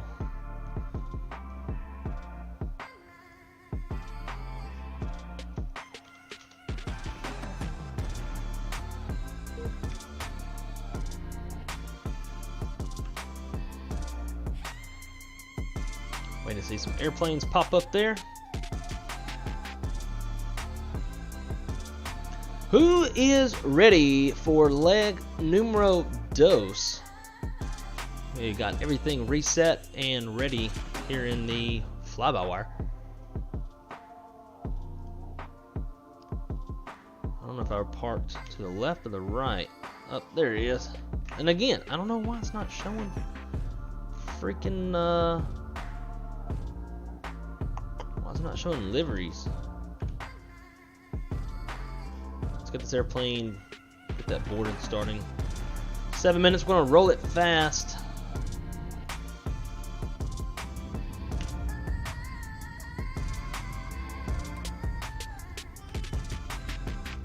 Here we go. I'm gonna try not to commentate. We're just gonna rock and roll.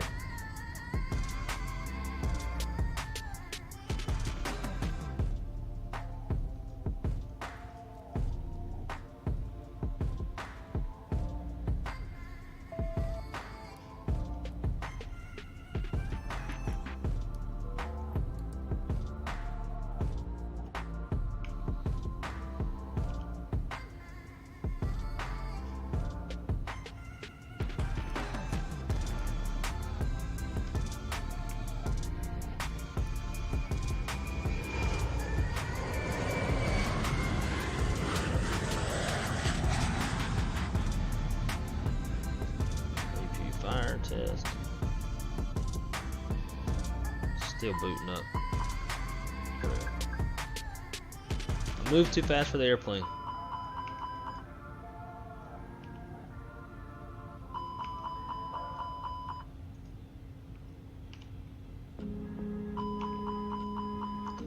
Sweet.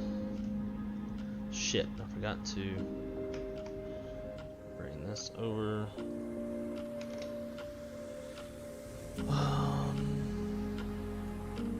Hopefully that didn't screw it up.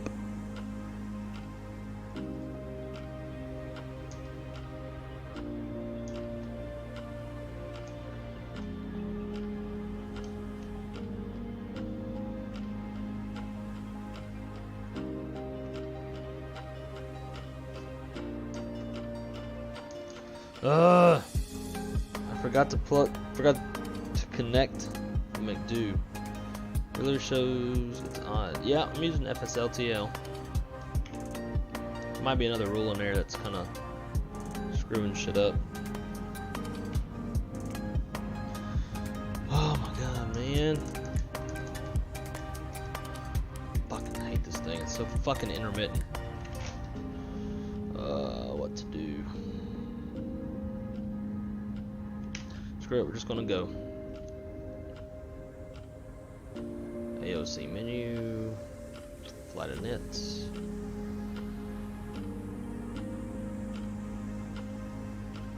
EC status, nav data current, clear.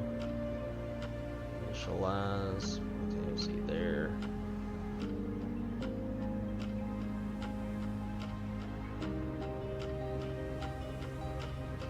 Alright, we are American Airlines 1930.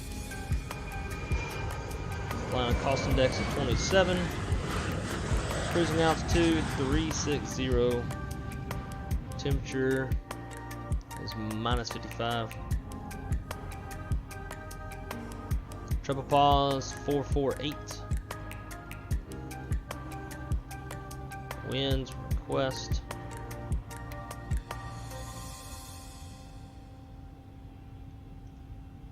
Return flight plan Charlotte departure off of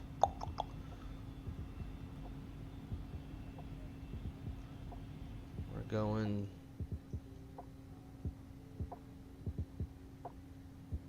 we'll just take off 18 left. Yeah, see that's what SimBrief wants as well. Icons 4 Nooks transition.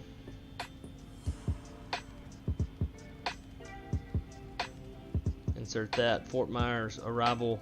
ILS 6 on the Shifty 5. Cynthia transition. Approach via. We'll do no approach via.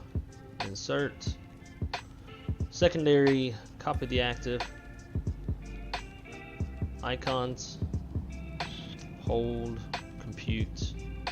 RadNav. Throw Charlotte in there. We'll hard tune that one. Init. Tab over. Plan 0 fuel weight is going to be 127.3. With a standard CG of 30 till we get the actual block fuel. Looking at 13.8.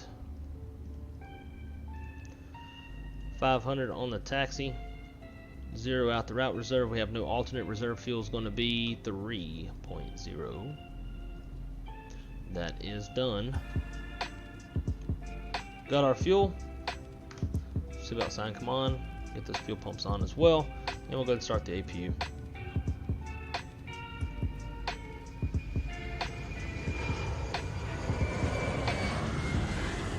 On the Navigraph, for the SID, top altitude is 8,000 feet. That is in there. Receive messages. Prelim load sheet, we'll accept.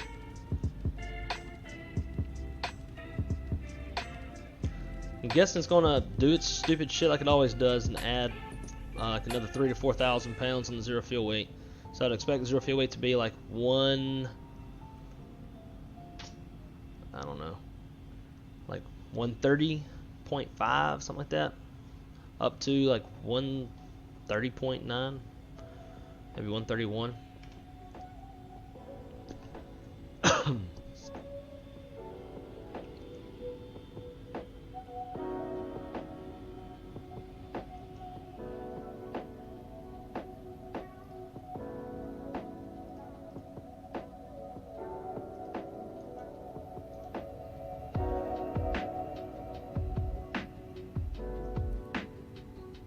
Thank you, ma'am. And now that's going to pull him back. Shut the cockpit door. Let's pull this.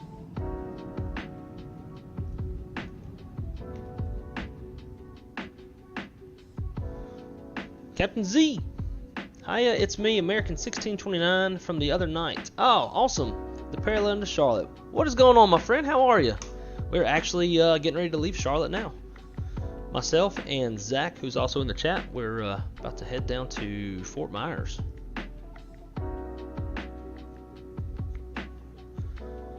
Alright, so we've got our actual now. I'm going to skip the load sheet and just do it this way. Pretty pissed this is not working.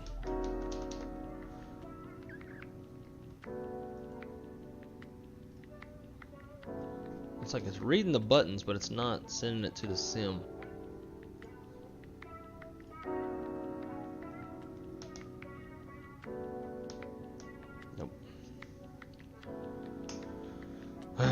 Whatever.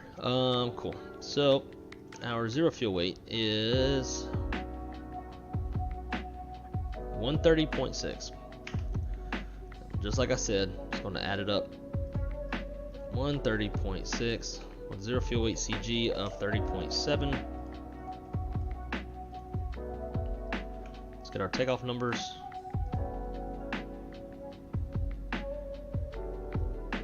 Departing off runway 18 left. It's dry. Flaps optimal, no toga. Any ice will be off. Packs will be on. The load sheet. It's gonna give us a CG of 29.9. 30.05 on the altimeter.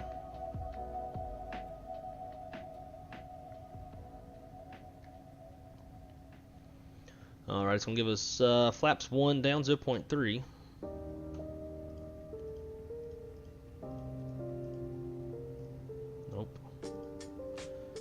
Down.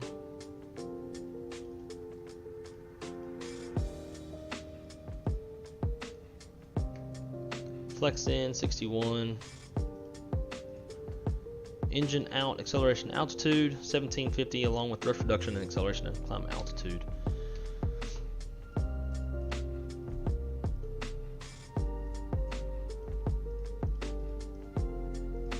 V speeds looking at 40, 40, and 42.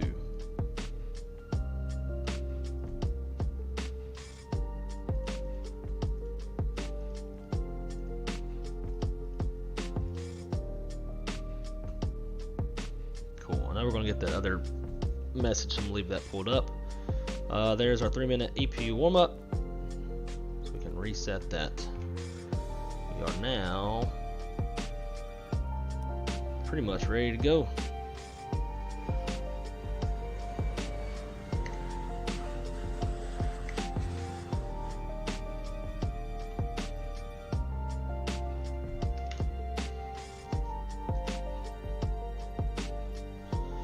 Alrighty, departure brief. It's going to be a right seat takeoff for aircraft types at 320 for tail strike avoidance. There's no MELs or CDLs.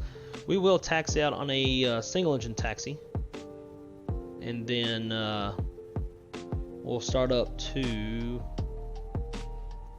actually that's gonna be a real short taxi. Alright, we're gonna do a 2-engine taxi. Taxi route, this will come on.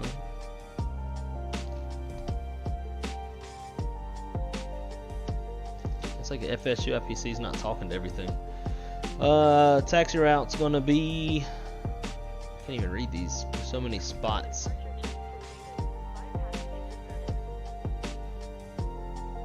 And whatever. Taxi route's gonna be whatever the hell we want.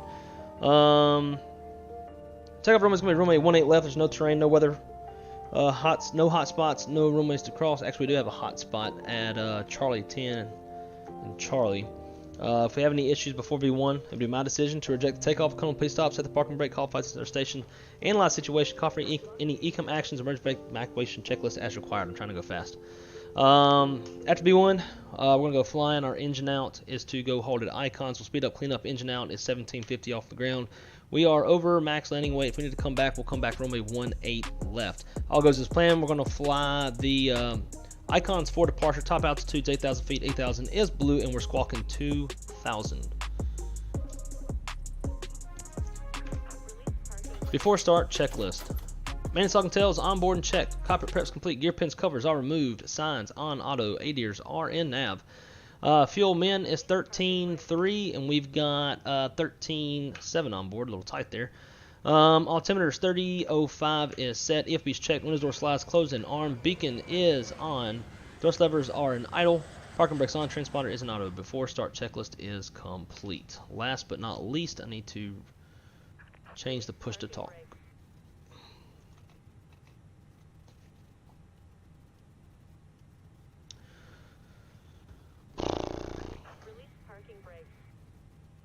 Oh yeah, FSU IPC is not talking.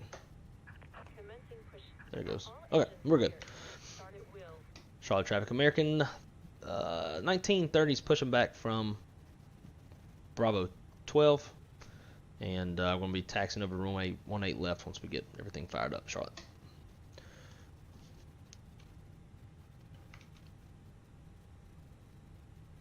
Alrighty, start the block. We'll roll one. We might do a single engine just to get out of Zach's way.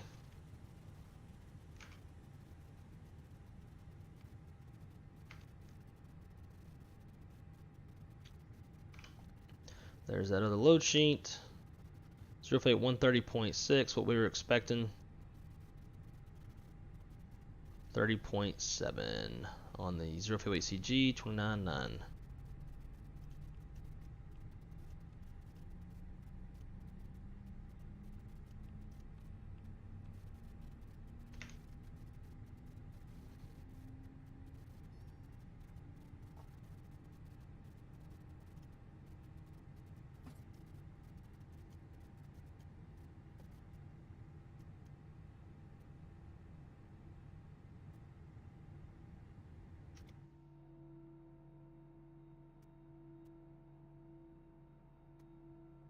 Oh, thanks guys.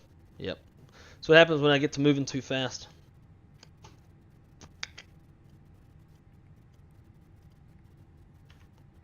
Set parking brake. Cockpit to ground. We have a good engine start. You can disconnect.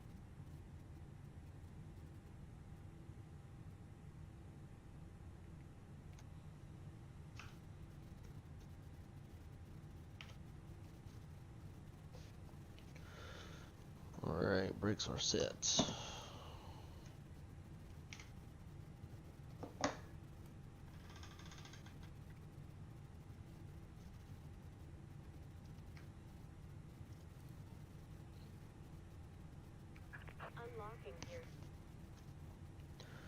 Alrighty, after start checklist, engine anti-ice is off, yellow pump is on, rotor trim 0, after start checklist is complete.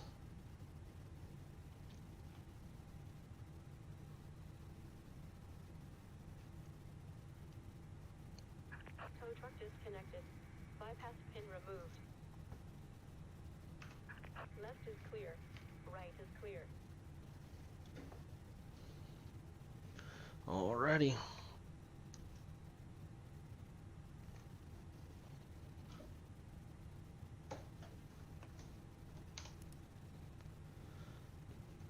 Charlotte traffic, American 1930s, taxiing to runway 18 left via Bravo, Charlie, Charlie 12. Charlotte, brake check, pressure 0.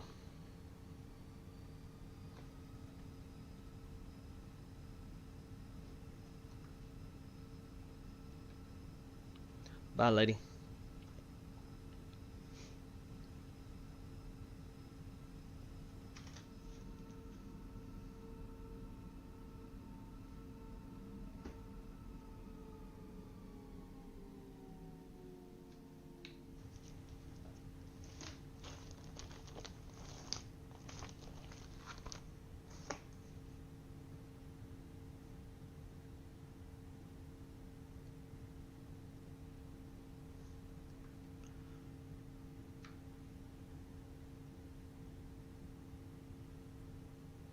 And once we turn on to Bravo and get on a straightaway, we'll fire up number 2.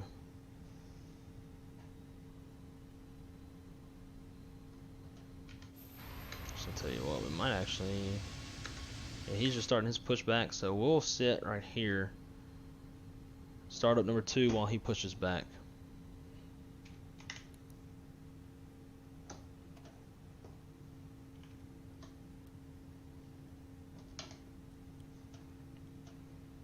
We got to run that 3-minute timer anyways.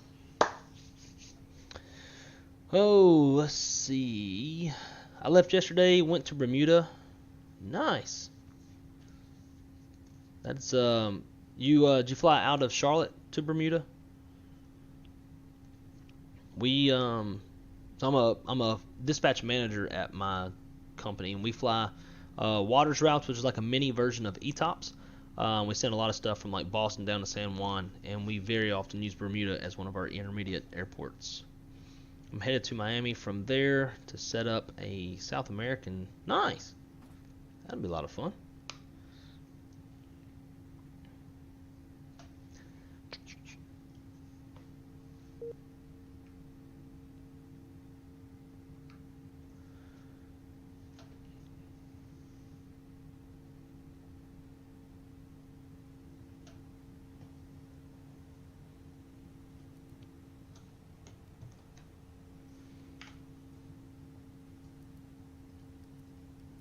After start checklist, engine anti-ice is off, yellow pump is off, rotor trim 0, after start checklist is complete.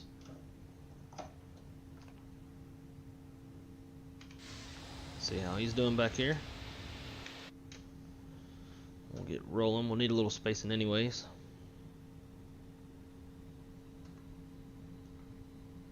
Clear left and right.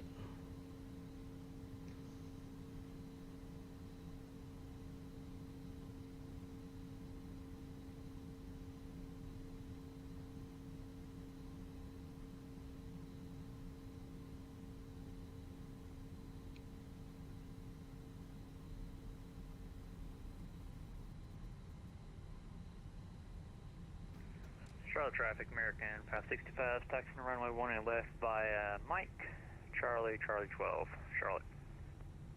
I can't tell if that's Mike or... I think Bravo. I can't tell what the hell. Taxi diagram sucks.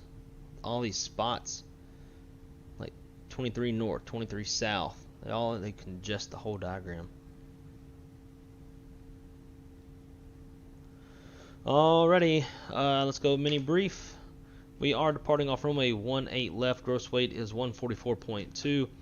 Flaps config 1 plus F. Fuel 13.6. V1's 140. V2's 142. Top altitude's 8,000 feet. 8,000 is blue. And our first fix is Gilfin.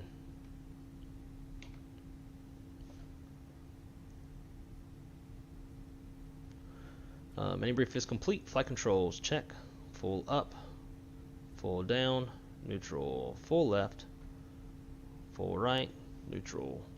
Rudder. Full left. Full right. Neutral.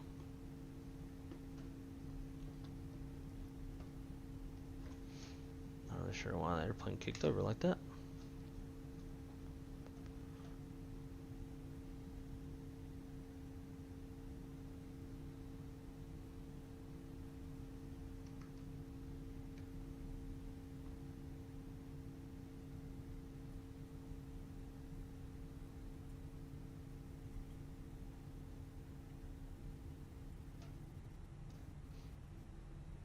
Alrighty, before takeoff flow.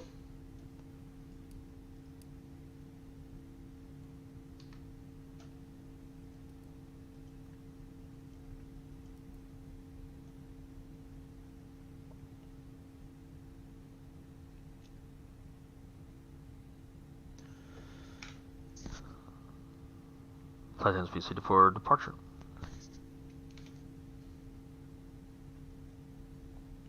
Alright, there's 3-minute engine warm up.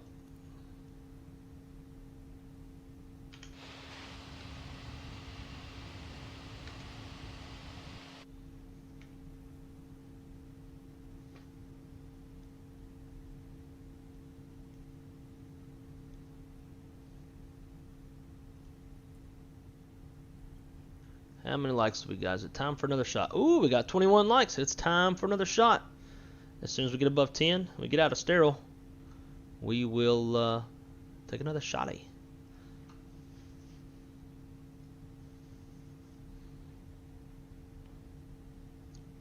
Jim, what's up, dude? Really like that turning wheel. Yes, sir. This little tiller, CAT3 design, it is phenomenal.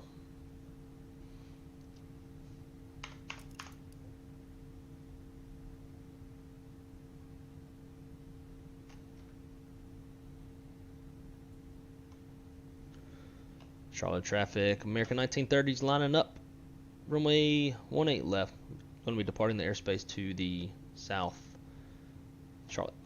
I think south, southeast, southwest. One of the souths.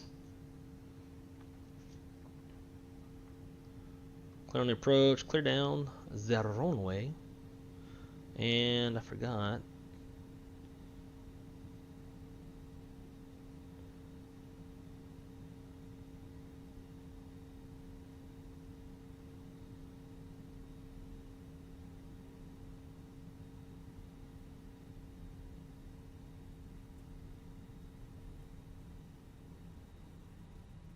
Alright, real quick. Before takeoff checklist all the way, gross weight compared to complete pitch trim is 29.9% CG set, V1, VR, V2 flex. Looking at 140, 140, 142, flex 61, flaps config 1 plus F. Flight instruments checked, flight controls are checked, ECM takeoff all green, ECM status checked, predicting winches on auto, take code set TR, cabin cruise advised. Mini briefs complete. Takeoff runway 18 left is confirmed, as you can see on the pavement outside. Fuel. Men is 11.7, and we've got 13.5 on board. Where's the last part? Engine mode selector is normal bleed pack set. Before takeoff checklist, all the way is complete.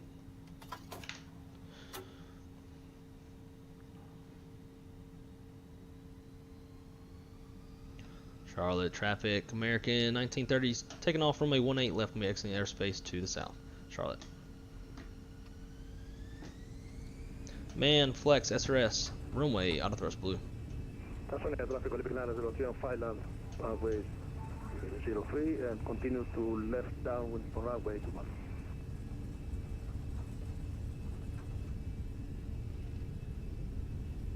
Neutral by 100.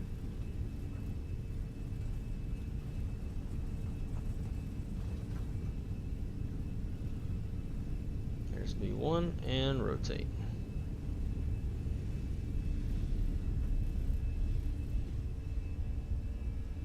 Positive rate of climb, gear up. Nav.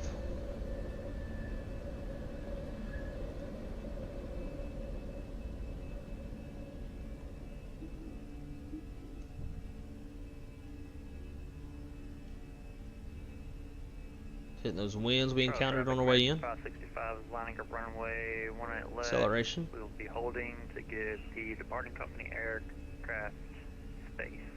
Charlotte. Charlotte traffic, American 1930 is clear. Runway 18 left. Exiting the airspace to the south. Last call, Charlotte. Thrust climb.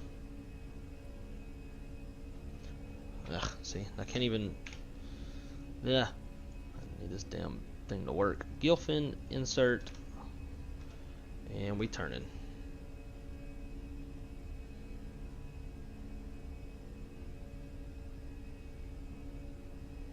It is windy. The winds are just shifting around a lot.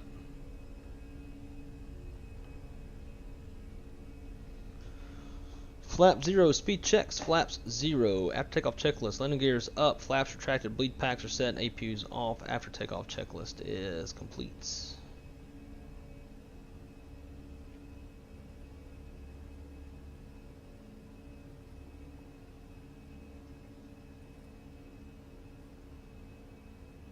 I can just barely see that traffic out there. On left downwind, runway 21. Runway who?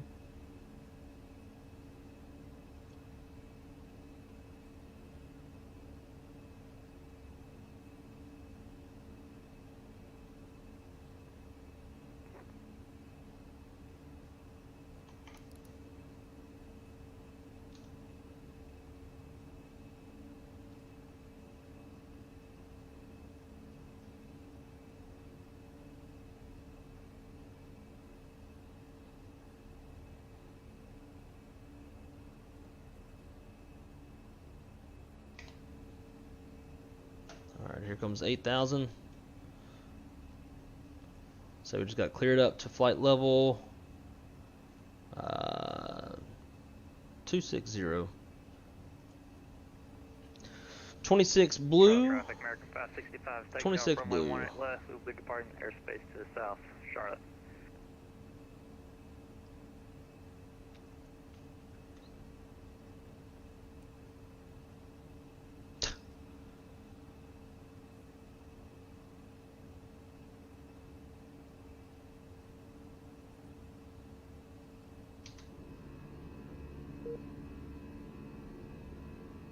Got a nice chemtrail out there. 21.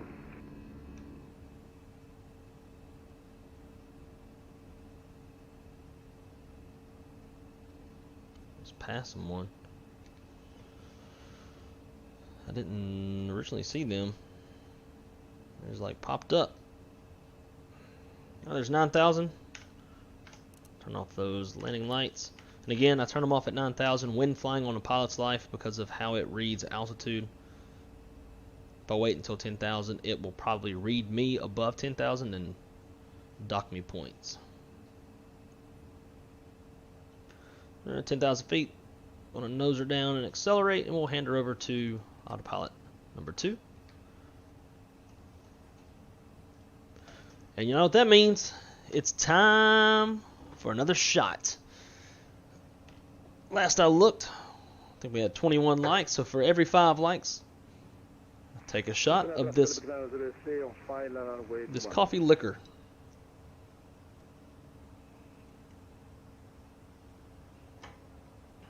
Charlotte traffic, American 565. Clear runway 18 left and departing the airspace to the south. Final call, Charlotte. Again, guys, please smash that like button. The more likes I get, the more shots I take. This puts us now at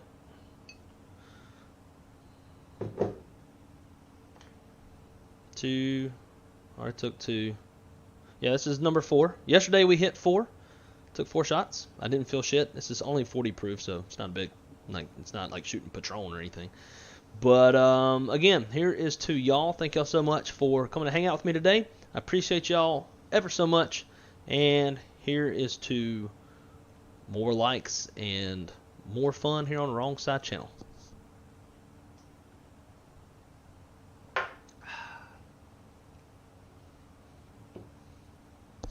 Yeah. Gonna get one soon. Loving the McDo. Good. Mine's let me turn the sterile cockpit thing off. Mine's not working at the moment. I believe like I have to do everything a certain way for the McDo to work. I have to bottoms up, my guy. I've got to like I need to make sure that the data cable is plugged in before at least starting the sim. I usually like to have it plugged in before I start the computer. I didn't want to restart the computer in this case because that would have meant stopping the stream. But I need that plugged in before starting the sim.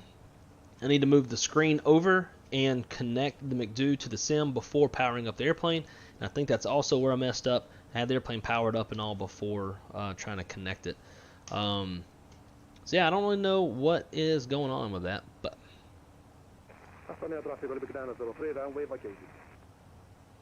man, he talks fast. Jim, you'd be able to understand him if he was speaking Spanish. The rest of us, probably not. Oh, my buddy Rio's flying. Let me holler at him real quick. He looks like he's flying Atlanta to Minneapolis. Delta Airlines 8800. Uh-oh. Hey man, we finally got some 4090s MSRP pricing. We snagged some gigabyte cards, really nice 1700. Would you be interested in one, or should we? Hell yeah.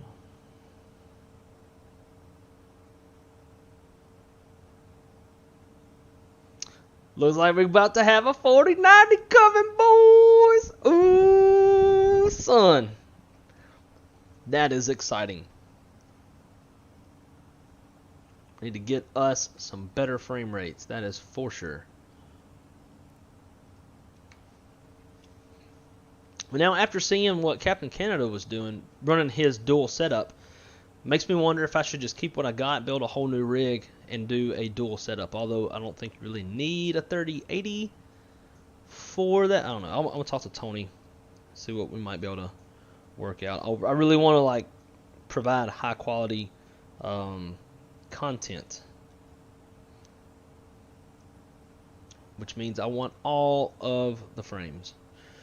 Rio.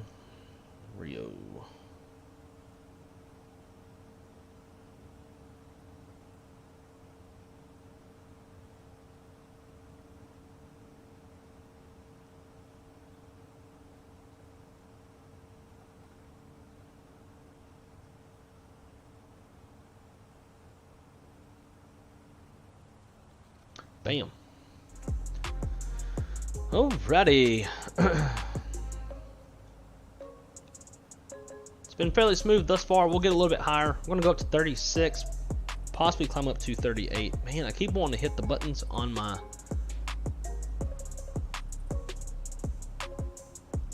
Let's try this. MCDU.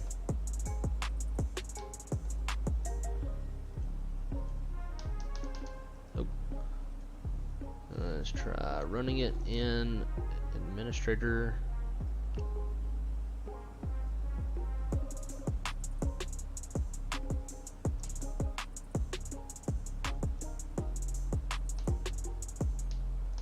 It says it's connected, but it ain't doing shit.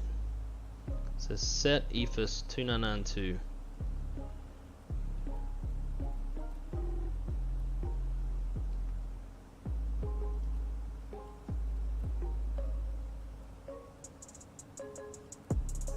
Just doing this just for this stupid program to see if it'll work with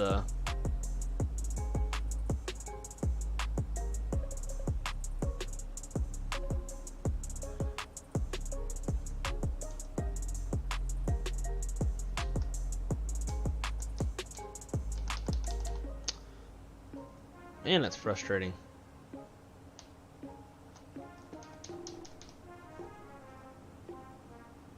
Press R3. I don't like you right now. You worked great the past 2 days. Let's try this.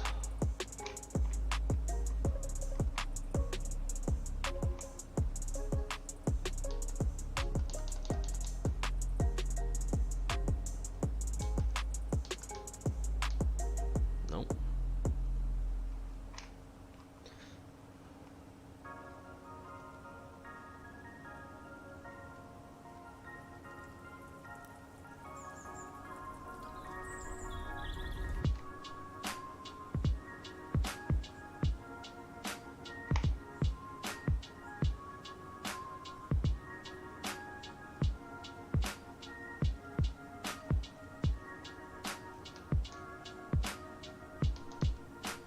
Like, it's even reading my buttons, but it's not sending it to the sim.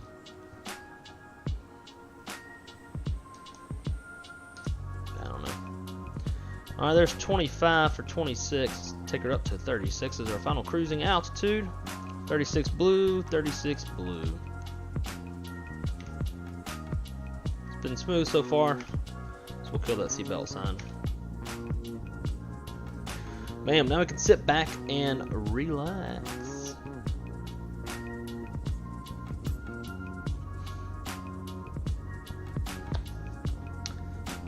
Cheers. What's for dinner?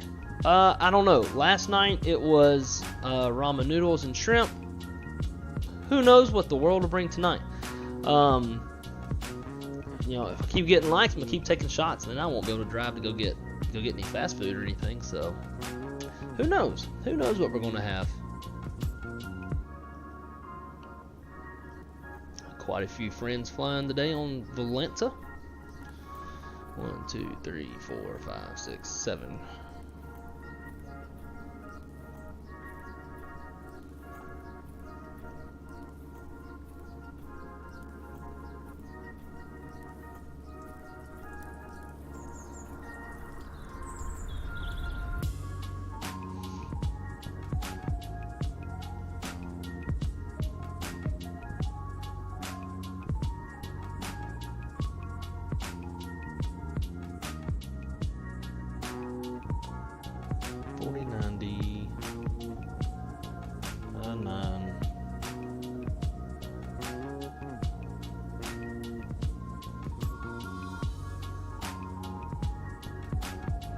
Power supply. What else we probably need?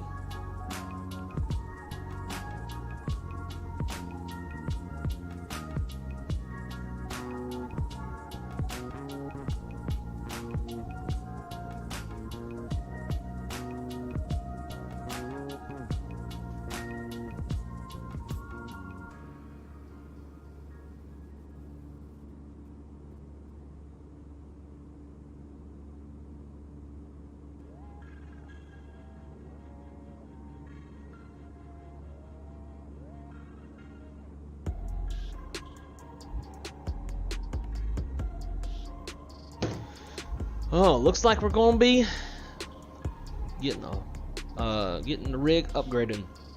Tony's talking about possibly talking about building a new PC. If it makes more sense to do that and just run a dual PC setup, I'm open to it. I'd like to provide the best quality that I can. I know Captain Canada recently started running a dual PC setup, and you can absolutely see the difference. Not only just in frame rates, but also just like how clear everything looks. You could probably run a like a 4K stream with good frames. So that's something I would like to do for y'all if I'm able to. Still won't. I kind of want to disconnect.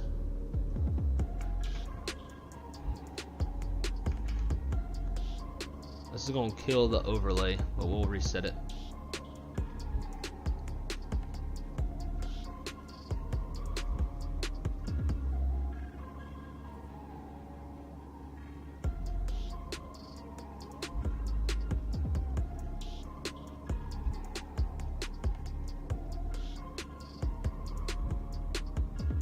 FSU PC is open.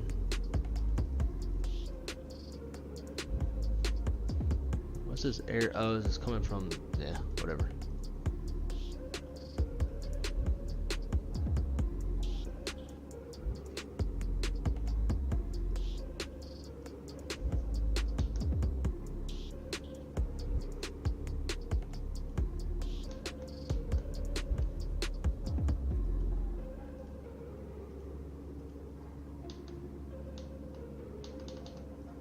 Yeah, like it's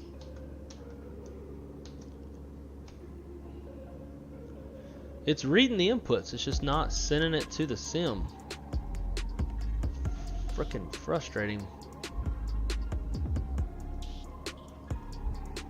None of these even do anything. Oh well. Let's get the overlay back.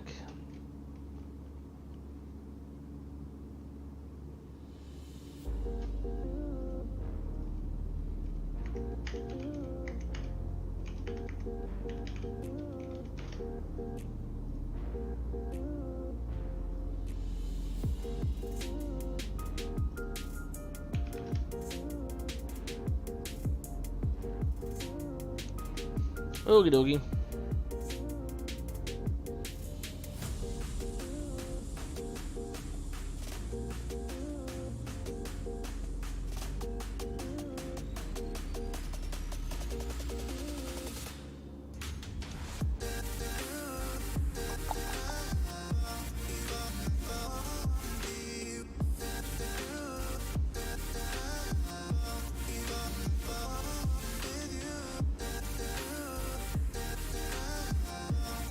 Cool. Don't quote me on both.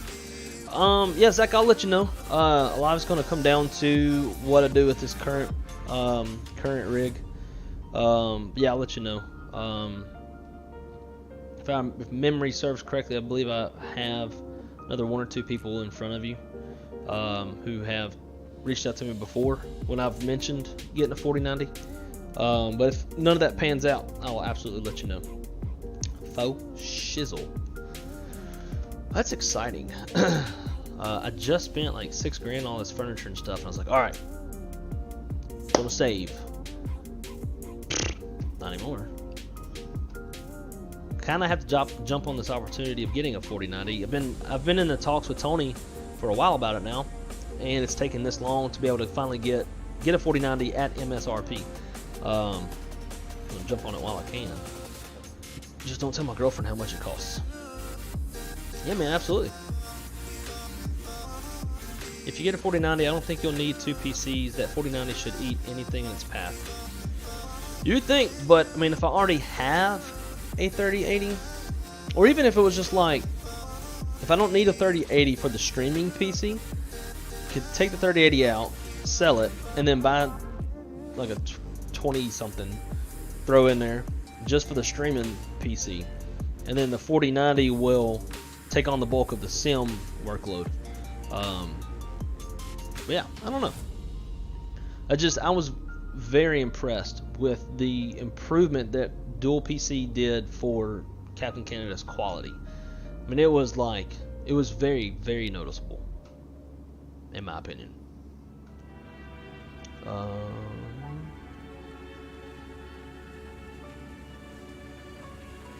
Ooh, muy sexito. Hey, Tree Churdy Neo. Absolutely. It's taking forever.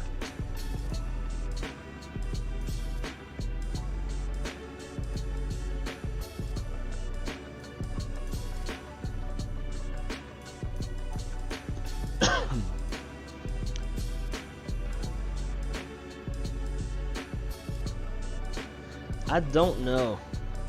I could probably run to his channel and see if he's got it listed.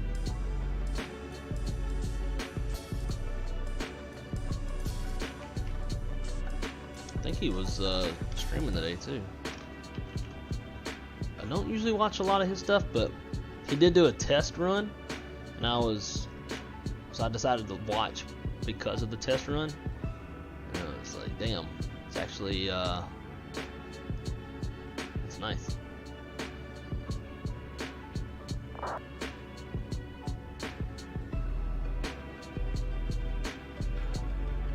Where is it at? 6 months ago. Live.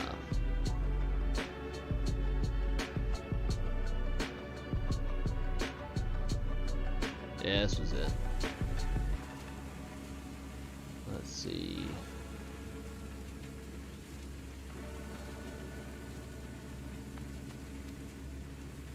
System specs. It only mentions one computer on here.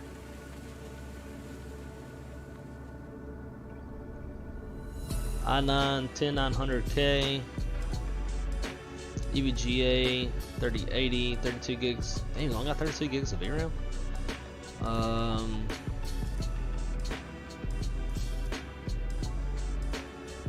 Bunch of other shit, I don't really know what it is. And then all the flying peripherals. Yeah, it doesn't have a second computer listed on that one. Let's try the other one.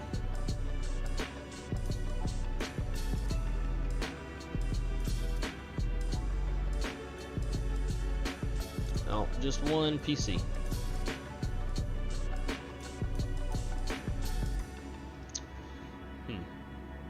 Now, he made it sound like the stream PC was not anything super crazy beefy, just enough to handle the added load that the stream puts on it.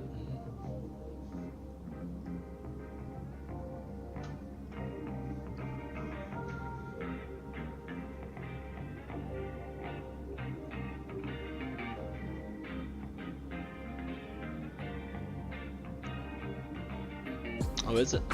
I go look. Of course, I already closed it out. Not going to type it all in again.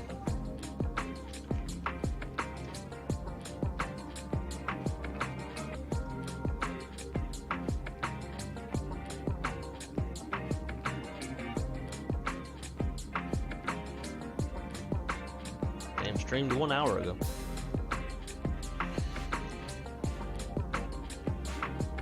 Here we go. Stream PC specs. Ryzen 5. That I don't even know what the fuck that is. I guess that's the processor. Asus OC RTX 2060. Yeah, see, it's just enough to handle the 16 gigs VRAM. Blah, blah, blah, blah. Yeah. I just don't know where the hell I'd put it. I could get something small on the left side of the desk and put it over there, I guess. I don't know. We'll see. I feel like I'm kind of with Shaq that maybe going dual PC is a little unnecessary, but in the streaming game, the more unnecessary, probably the better. That's where we're at. 36,000 feet. We are at our cruising altitude. We need 3 more likes, so I can take another shot. Avianca. Wonder where they're going. Probably Bogota. Little CFM engines. That's the Phoenix right there. Skirt.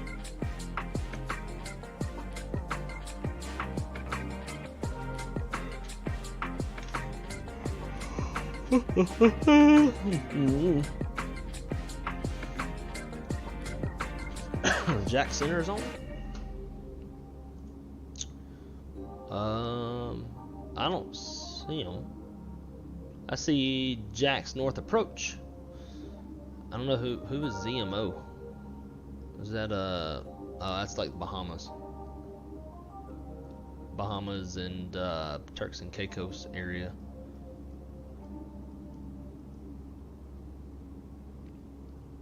When are we gonna start having flash floods and mudslides and stuff in California from the rain they got?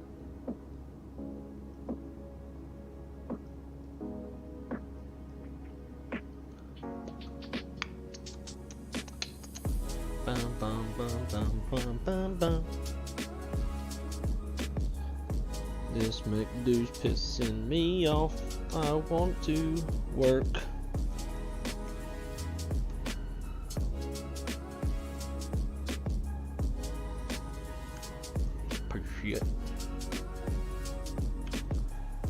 right one. Pretty sure I do. Yeah. Alright, let's do a little pre-arrival setup. Fix info. Let's do K, where are we going? Fort Myers. KRSW 06. And then we want a 5-mile range ring. That's what I like. To each their own.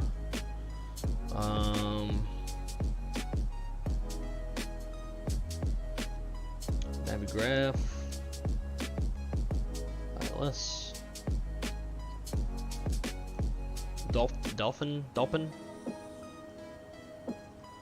be the final approach fix. We'll draw the center line off of. And then the opposite runway heading is 238.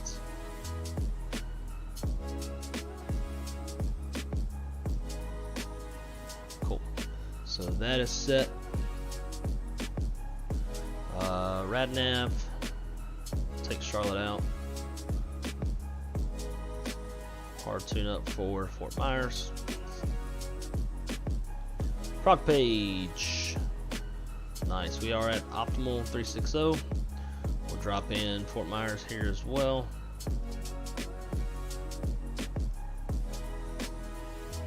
Perf page.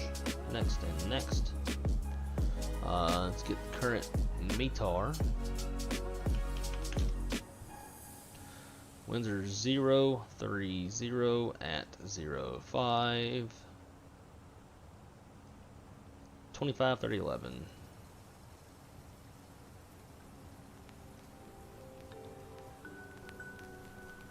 And then minimums 200.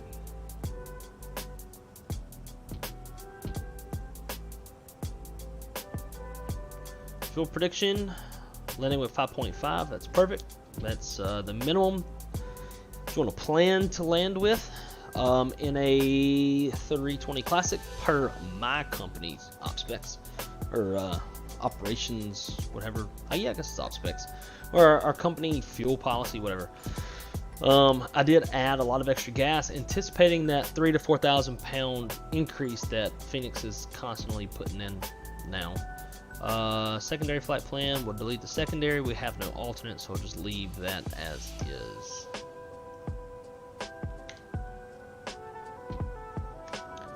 How many of y'all have tried out the Embraer 175?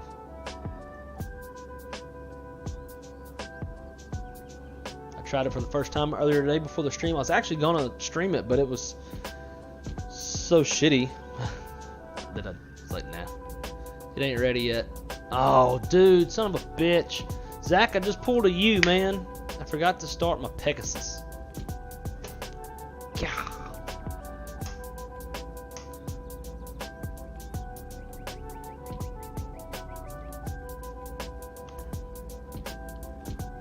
Some bullshit.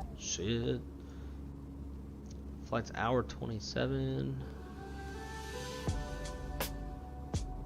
Yeah, even my PACX is messed up too. Well, let's close that. Oh shit! Jeff Cabana, divert to page field. How about divert your ass back to your previous company? How about you do that?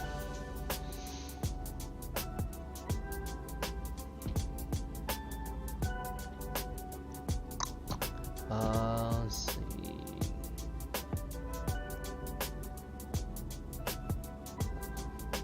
Oh, that's weird. Yeah, I was noticing some weird stuff going on with Volanta and its VATSIM coverage that it was showing with the last flight we did. Maybe there's just something up with Volanta.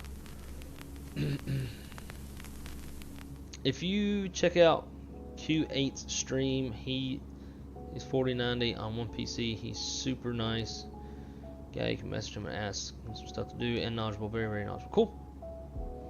I'll have to reach out to him whenever, if and when I get one. Oh, I guess when I get one.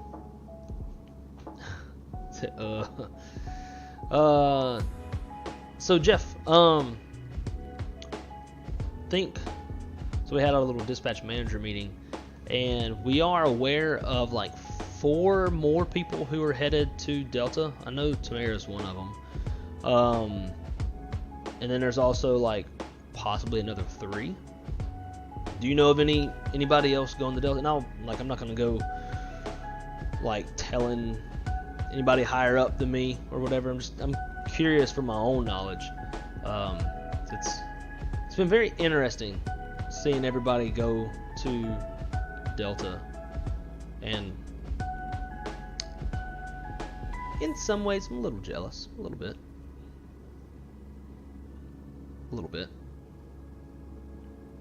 I'm just curious if you know of anybody else other than Tamara, who else is going. It's honestly good for them. Like, I don't know about like other managers. Like if managers like take it personal that like somebody wants to leave and go elsewhere. I sure shit don't. Like whenever Sean told me that he was going, like I was super fucking stoked for him. I was stoked, but I was sad he was leaving. And same with you. Seems like it's pretty much been everybody that I've known that's going to Delta. I was like real sad they're leaving, but super happy for them. And it's like all my friends, all the people who got like hired around the time I got hired. No, just in general. Who else do you know that's headed to Atlanta?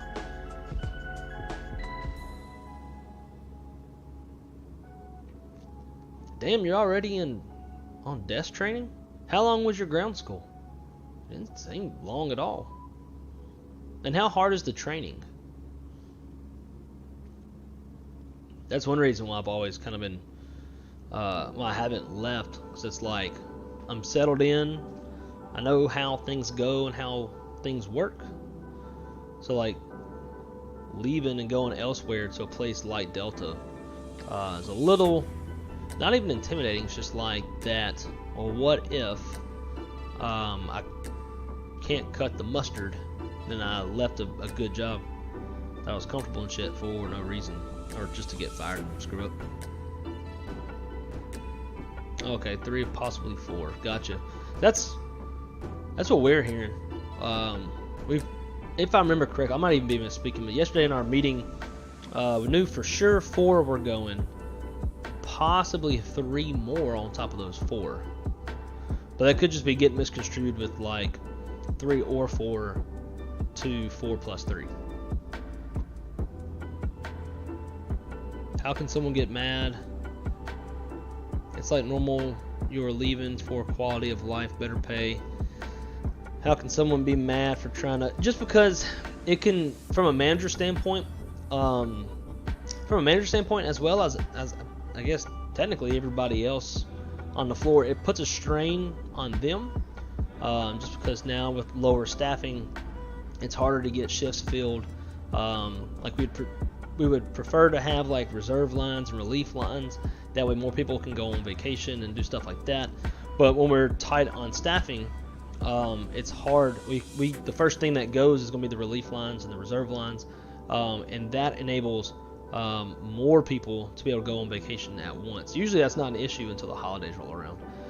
But nonetheless, just in general, it puts more of a strain on trying to have things staffed up, and then when things aren't staffed or there's not people picking up overtime shifts or call-outs, then the guys who are at work have to work more flights, and it puts a strain on them.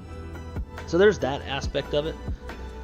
And I don't know of anybody that's like been pissed off that people are leaving. I mean, I think everybody, including people above me, understand why. And nobody has like any. That dude got off the ground quick. Oh wait, no, it's not.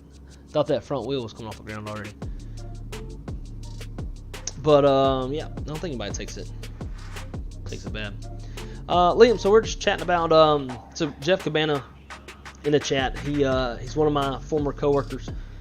He is now at Delta doing his dispatch training there, and we're just having little chats about like how sometimes other coworkers or management could like take it personal that people want to leave the current company to go elsewhere, stuff like that.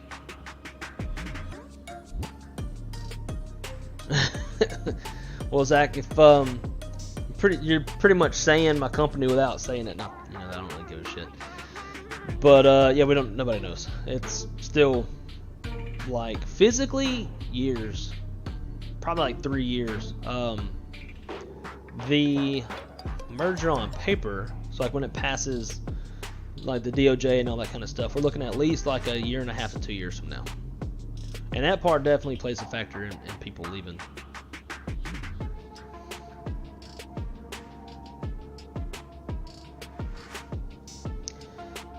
Yeah, and the other side of it too, Shax, like yesterday in our meeting, we were trying to figure out how in the hell we can decrease workload on the dispatchers without adding shifts, because we can't add shifts or like lines on the schedule because we don't have the staffing to do it.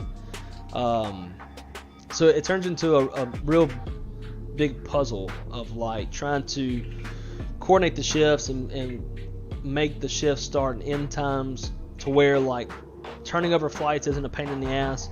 They're also like not having to dispatch a shit ton of flights, and like we're trying our best, but having less staffing is tough. We just had a class take their comp checks. We got several brand new dispatchers, but even still, now they're basically just replacing the people who are leaving. So it's kind of like I wouldn't say it's 50% attrition rate, like 4 leaves and 4 comes kind of thing, but it's probably not too far from it. Probably like hire 7 or 8, and then 4, 5, 6 leave, and hire 7 or 8, 4, 5, 6 leave. So we just hired 22, and they start in February. Until they go through OJT and then go through training and get signed off and stuff. Well, we can't use those folks we can't create shifts. We can try to look that far ahead and figure out what we're going to do when those people show up. But in the meantime, there'll probably be more people leave. So, what do you do as a dispatcher exactly? So, dispatchers, think of SimBrief. But like way more thorough, way more responsibility and authority. But flight dispatchers, we exercise operational control using joint responsibility with the pilot in command, and I'm pretty sure that's like how it reads in the regs. So essentially, the captain is the quarterback and we are the coach. We do the flight planning, so we determine fuel, altitude, route. We're looking at weather at the origin, at the destination. If we need an alternate, which there's criteria for when an alternate is required, we'll determine what alternate to use. If we need a departure alternate, we'll also choose that, but it also has to be within. For us, it's 345 nautical miles, but based off the regs, it's like. A departure alternate has to be within 1 hour, 1 engine and op. What is it? 1 engine and op, 1 hour at normal fuel consumption, some shit. But for us, it's just 345 nautical miles across the board. That's the easy way for us to remember it. Yeah, and we like to get our license. We have to take what's called the ADX, but it's basically the pilot ATP written. That dude's about to take out some taxi lights. So we plan the flights, and ourselves and the captain have to agree on how we're going to conduct that flight. If the captain has an issue, he'll hit us up and we'll talk about it and change the flight plan accordingly.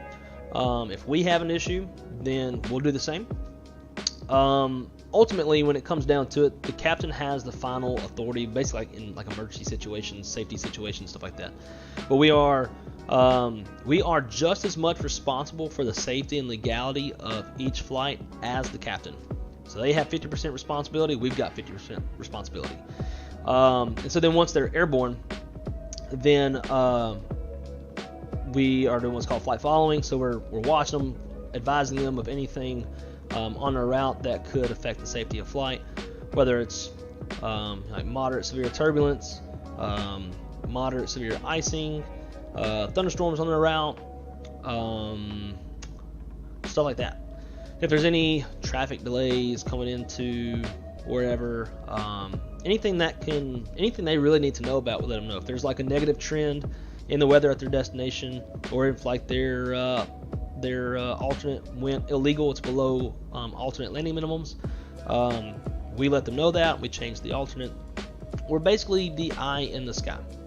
So we initiate, conduct, delay, and terminate each flight. So to initiate, we flight plan it, release it, and we put our little electronic signature on it. The captain gets the paperwork, he agrees, signs his name on there. So now it's joint responsibility is happening. And then to conduct the flight, when they take off, we're watching, we'll let them know everything. We'll reroute them around weather, whatever we need to do. And then if we need to, if say like if we're going to an airport that only has like a standard Cat 1 approach, and that's going to be 200-foot ceilings and half-mile visibility, but the weather is forecasted to be like a quarter mile, then, and like we have some exemptions and stuff, but if we're not able to legally and safely dispatch that flight, then we will go to our shift coordinator who handles the logistics of the airline, like, hey, I want to delay this flight because the minimums are below landing minimums, or the weather's below landing minimums, so let's delay this flight. Let's start with 30 minutes or an hour. We'll base that off the forecast. And then to terminate the flight, basically the flight lands safely, blocks into the gate, and then that flight is done. Dispatchers typically handle anywhere between, as far as building, like flight planning, the flight's anywhere between like 15 up to about 40 flights in a shift. Obviously those like 40 flights that's a lot. Regionals will often do more, but they typically have different software that they can flight plan a little bit faster. Our flight planning software is very automated, and because of that, it's a little clunkier and it takes a little bit longer to flight plan a flight. But yeah, essentially that's what a dispatcher is. I did a podcast with Blue Games and XP72 a while back called The Blue Experience, and we talked about all things dispatch. So if you're interested, go look that episode up. It was a hell of a lot of fun, and we could have kept going for hours. They had a lot of great questions, and it was very entertaining. I got a lot of good feedback on it. So if you are interested in anything dispatch, go check that out. We talked a lot about it. And yes, it can be very stressful. So like when you plan a flight and they're forecasting thunderstorms, and especially like there's a squall line of thunderstorms, as dispatchers, we're trying to judge whether or not maybe we should just delay the flight and try to come in behind the storms. Can we beat it? Do we even trust this forecast? Is this forecast correct? Is it trending with past trends and Like there's a lot of stuff we're looking at. And so it gets real stressful when you're like, all right, I think we can beat the weather in, but if we don't beat it in, like we're screwed. We're gonna have to divert. So you're basically drag racing weather, and you're giving them updates. You're trying to draw that picture for them in their mind using your words, because they can't see as far out as we can. You know, their radar only goes out to roughly like 150, 200-ish miles, probably not even that far out. So, you know, we're trying to draw the picture for them so they can understand and come up with a game plan. If it's a line of weather, but it's not a super long line of weather, then typically what you can do is at least try for the approach, or try to like make an approach. If it's going to be like really close, and then let them know like, hey, if we can't beat the weather, like you'll run numbers for them, figure out how much extra fuel they got, see how much time you have to play with, and then from there, like, all right, if you can't make it in, then head south, get around the back end of the weather, and let's try to hold and wait until that line of weather passes over the field, and then we can land. So you're developing your plan A, your plan B, your plan C, anything that we can do to safely and legally get that aircraft on the ground in its destination as best as possible. But it doesn't always work out. Sometimes we divert. But yeah, it can be very stressful. especially when you got a lot of flights and a lot of shit's going down, like today with the whole national airspace being shut down for NOTAMs. I'm really glad I wasn't at work today, and I'm not even a dispatcher. The dispatchers probably took a foot up every one of their asses. As a manager, since I'm not actively dispatching, it negatively affects me and it makes my day a little bit worse, but not nearly as bad as them. So yeah, it can be stressful.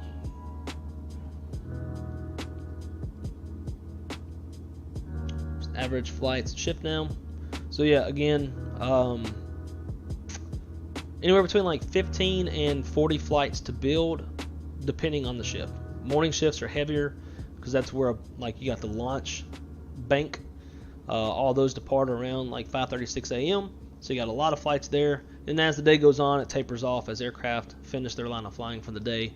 The whole workload kind of goes down. That was another reason why I kind of preferred nighttime. One, because it's quieter, there's less people in the office, and that kind of helps with the whole stress thing. And then on top of that, the workload is a little bit lighter. Thunderstorms are starting to kind of die off at night for the most part. I just prefer the night shift. And most people typically want morning or day shift because they're usually married with kids and that kind of stuff. So it helps them to be able to get off at a normal time.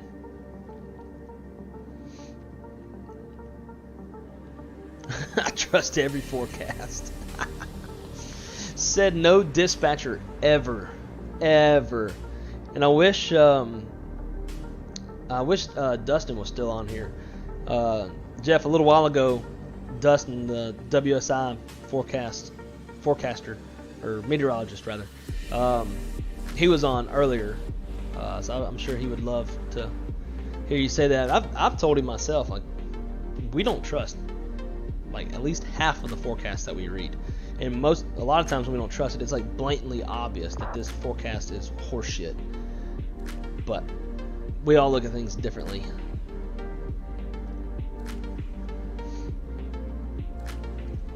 Trusting on Ryan Hall, yeah, shit. And you know, I recently found out he's not even a meteorologist.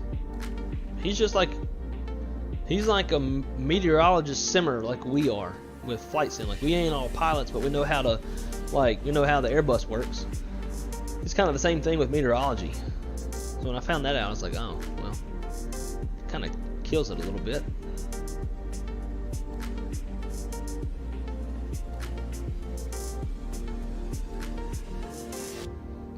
Old Breeze. I want to fly on Breeze. I just want to fly on a 220 in general. But I do love the Breeze livery as well as that good looking livery. I saw it on a 220. I think I was in Lauderdale. I flew into Lauderdale a while back. Saw it.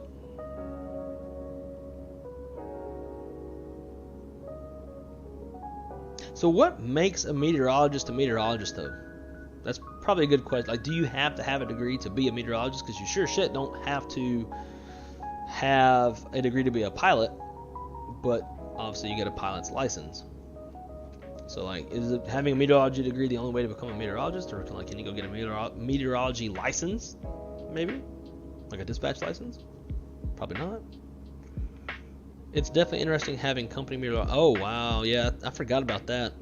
So Jeff, if for what you can in the chat that only gives you 200 characters, how does that work? Like, do y'all not use FAA TAFs and just use purely deltas, and you can fall back on an FAA TAF if needed, or how is that? Oh, finally, look who's in the house. My man, Limbani. Rio, since you are just joining us, we are playing a fun little game. For every 5 likes, I take a shot. So smash that like button, because I'm getting thirsty. I haven't taken a shot in like an hour. So make sure y'all smash that like button. Tell your mom, tell your dad, tell your pawpaw, tell everybody, come in here, like this bitch, so I can take a drink. Delta's TAFs supersedes National Weather Service when they're issued. Interesting. So are they not always issued, or do they only issue them for airports that don't have a TAF?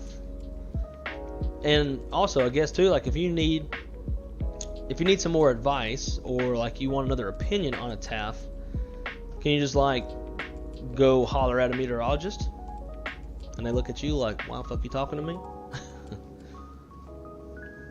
That is pretty damn cool.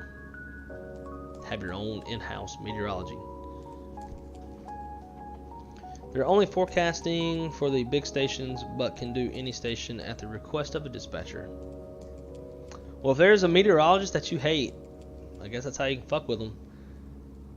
Be like, I need a TAF for every origin, destination, and all the alternates that I might could use.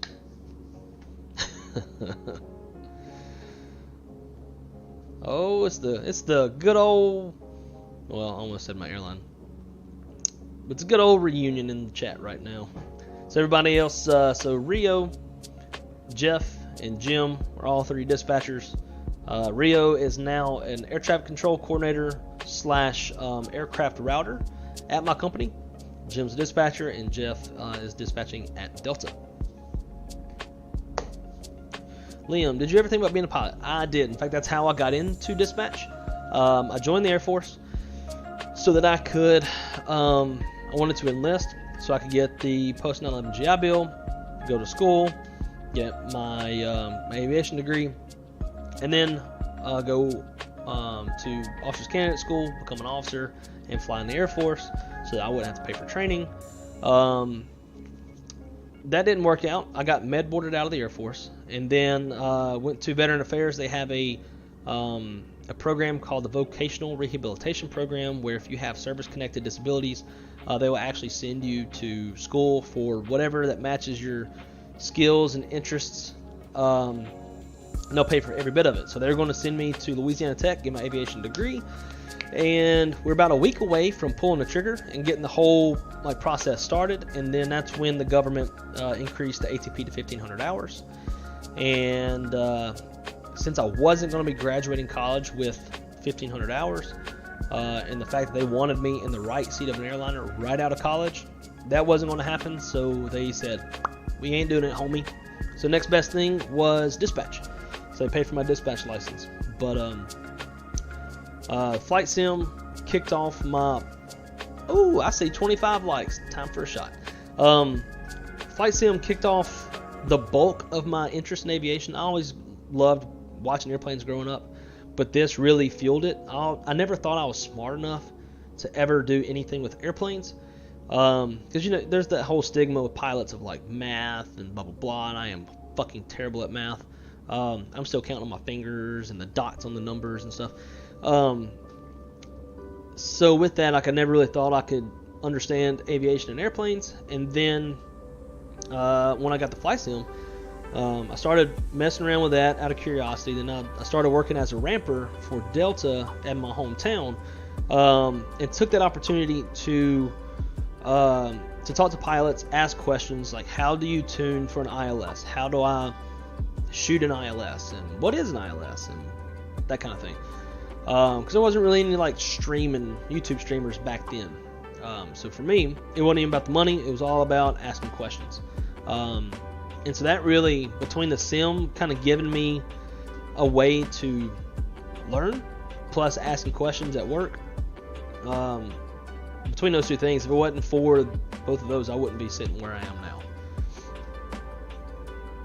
So one day, I'll get back in our level D sim and really put my knowledge to the test. I got to do it about 5 years ago when I first started with the company. I didn't know nearly as much about the airplane as I do now. So now I would love to jump in there and see how well I could perform. I think I could impress the instructors. 7.6ers are sexy.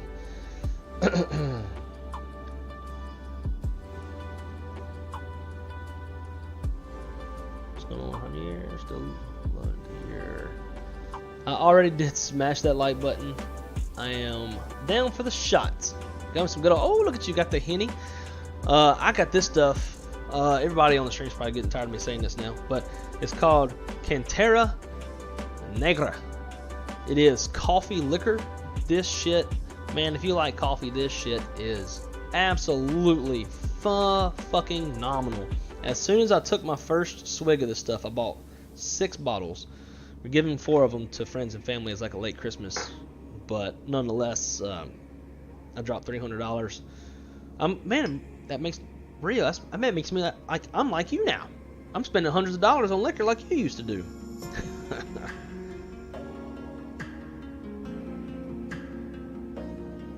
This bottle pours like shit. Well, guys, to you again. Appreciate y'all. Rio, miss you. Jeff, miss you. Javier, I don't have to miss you because I still get to see you. But here is to all of y'all in a wonderful 2023.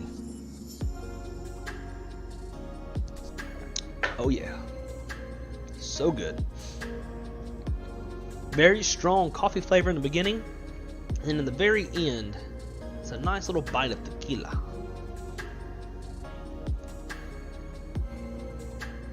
Dude, yeah, you'd have to go to like, what is it? What's that fucking World of Wine? Like, what's that big wine chain? It's not a wine chain. I don't know. It's like a liquor store chain. I think it's Total Wine. Something like that? I don't know. But go to like an actual liquor store that carries a lot of shit. Like the bigger the liquor store, the more likely they are to have this. But I found mine online. My parents had some at the house. I tried theirs. I was fucking mind blown with how good it was. So I had to go online to find it because they were saying they haven't been able to find it again since that one bottle. Total Wine. Yeah. See, I'm not basic enough to know that. But yeah, Rio, go to Total Wine, whatever, and pick you up some. You will not be disappointed, I promise.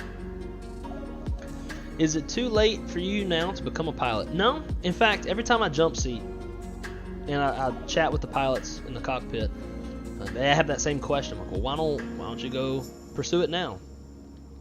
It's just that now, like, I'm very what's the word? I'm settled, I guess. I'm kind of rooted in what I do now, I guess. Dispatching is like the perfect in between, because I get to ride in the cockpit. As dispatchers, we are in CAS just like all the pilots are, so we can go jump in the cockpit of Southwest, American, Delta, United, Breeze, any U.S. domestic flight, cargo even, we can ride in the cockpit.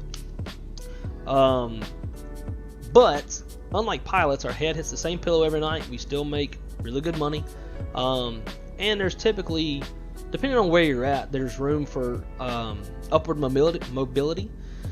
So like for me, I became a manager a few months ago. So for me to go from the quality of life that I have now and the income that I have now to go pursue my pilot's license, I'm sure in the very, very long run, like 5, 6, 7 years from now, I would probably be back to where I'm at. But it's just, I don't know if it's worth it. It would be a huge pay cut. I'm like right now, and it's not to sound like superficial or whatever, but I have a fair amount of just play money. Like something comes out for the sim, I can buy it and not have to worry about how much it costs. Predominantly software. Like hardware is a different story. Like when I bought this tiller, Rio too, guys. I don't think you know this. But I got a CAT3DESIGN Tiller. I'm just waiting on my side stick, the one that V1 has. Waiting for it to come in. Hasn't shipped yet. Should ship within the next week, I hope. Mount it to the HOTAS base, and then I'll have that sitting here as well. But anyways, yeah, it's like, to go from living pretty comfortably. And if I didn't have a girlfriend, I'd be way more comfortable. I didn't say that. But yeah, if to go from what I'm at now to basically like struggling to survive, I just don't see it being worth it. and the quality of life that pilots live. Like I used to commute for a couple years down to Fort Lauderdale, and I stayed in a crash pad full of pilots. And like being a pilot ain't all that glamorous, especially when you're a junior. Like most of those guys were on reserve, and they would literally like they would live elsewhere, fly to Fort Lauderdale, sit in a house for 4 days doing nothing. They're getting paid, but they're doing nothing, and they're bored out of their fucking minds. And then they fly home. And it was really irritating. And the end goal is that they eventually be based where they live, so that when they are reserve, where they're based, they don't have to go spend the night nowhere, nothing. They just drive to the airport, sit at the airport, and then if they don't get used, they go home, back to their family. So there's like some give and take, but the quality of life as a pilot, I don't think it's for me. I like to be home every night and be able to sit on my computer and play some COD and fly a little flight sim instead of go sit in a hotel room. But that's just me. We're at 20. Oh, cool. We're at 26 likes now, so we're already on the road to another shot. I think we're 5 shots in now, if I can math it. Probably getting close to top of descent. Yep. We are 40 miles from top of descent. Real quick, let's update everything. 55. The bottom altitude.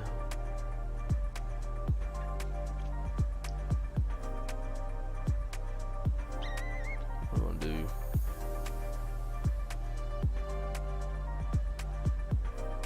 Do 3,000. Now we'll do 6. I think it was 6. That was the bottom. 4.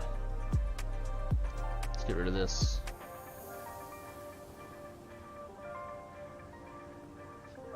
Cool. ILS, auto brake low. Cool. Let's brief this up real quick, then we'll jump back into the chat.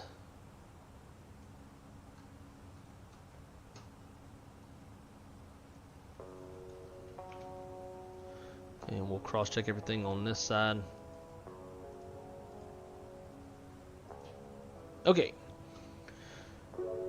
We are planning the ILS runway 6. Approach frequency is 111.5, which matches up in the MCDU. Final approach course is 58 degrees. We got 60 in the MCDU. Only 2 degrees, not a big deal. Final approach fix is Dolphin at 1,500 feet. Decision height. So we've got the little H in parentheses, which means we're going to use the numbers in the parentheses, which is 200 feet. This is what you use when you're going based off of radio altimeter and not baro. If we were doing baro, it would be decision altitude, which would be the 227. Touchdown zone elevation is 27 feet. We got a standard 3-degree glide slope, which matches up with the glide slope in the MCDU. We've got approach lights, Pappy on the left. If we go miss, we'll climb to 1,000 and climbing right, turn to 3,000, direct Corfu. We need 200-foot ceilings, half-mile visibility to shoot this approach. And the weather's plenty good. For runway 6, we have high-intensity runway lights, centerline lights, approach lights. There's a 3-degree glide path on those approach lights, touchdown zone lights. There's a Pappy on the left. It's also 3 degrees. Grooved. RVR's reporting, and from the glide slope, we got 10,948 feet of usable runway. It's 150 feet wide. Once we land, it's going to be a right-hand turnoff. We'll plan to turn off at either Fox 6 or maybe Fox 8 if I really suck and I'll float her on down. Other than that, we'll consider this briefed. We're going to go... it's going to be landing from the right seat. It's a 320 for tail strike avoidance. It's going to be auto brake low, full reverse, and we got our ILS push buttons for the ILS. Any questions, throw it in the chat. Let's see what Cabana was texting me.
Oh, man, I'll whoop your ass. I'm gonna be hitting that unlike button, dislike button.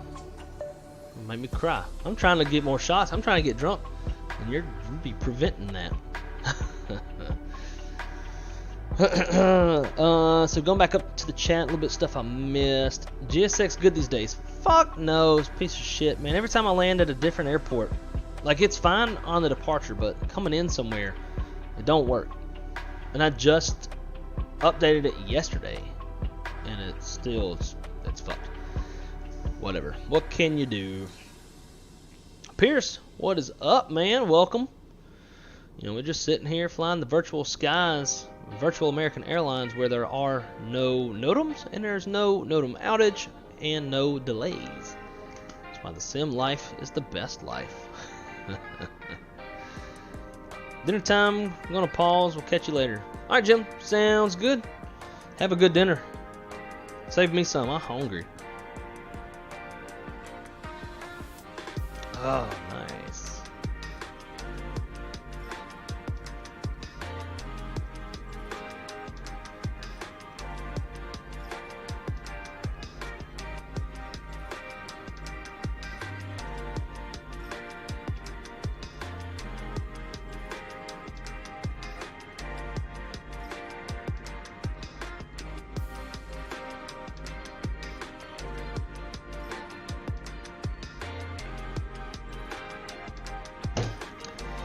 Yes, sir.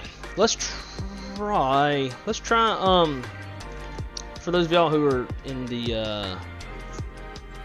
and follow the channel for a while and know EQ from the chat, he says that he's been killing GSX and then restarting Coodle, so that it works when he lands.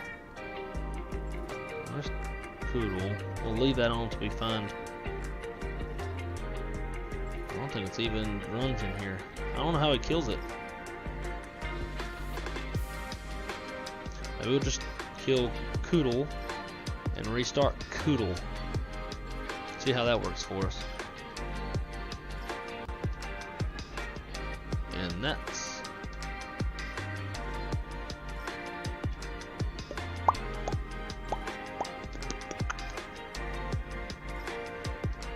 Chris was giving me some fucking attitude on the phone earlier.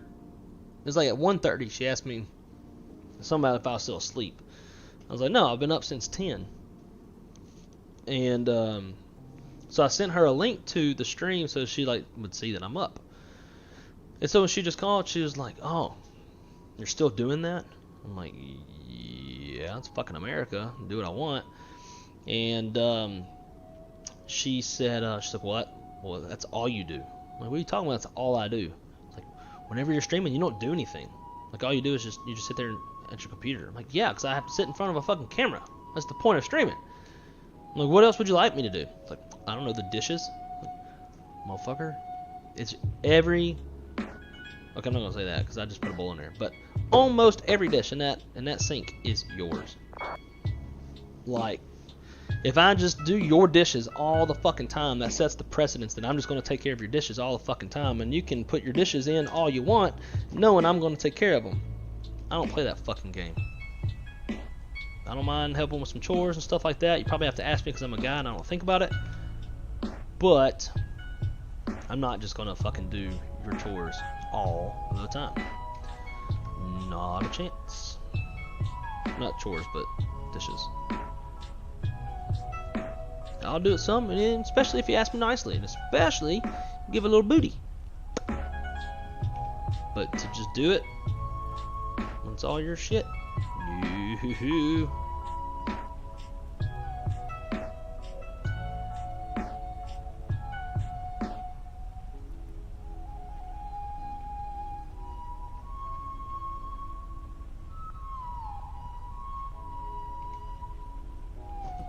Stow them boards.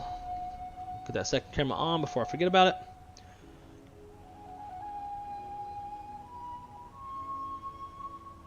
Wow.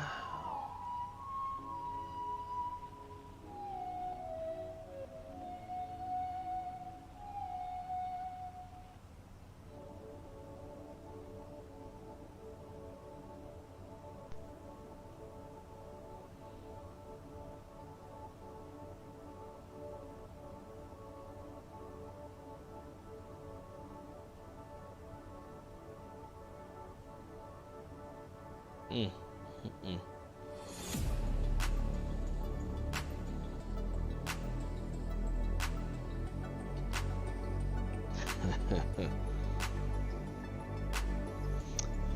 Jeff, those new 321 Neos that y'all got, that it's a good looking airplane. And the black that got around the windscreen, it looks good on y'all's livery. Left mask off, good to know. You heard Rustin is getting a... No! I did not hear that. That's cool. It's interesting they're putting it in Ruston and not Monroe or Shreveport. Interesting. She pressed the wrong button. Yeah, she tends to do that a lot. But I push hers too. You know how it be.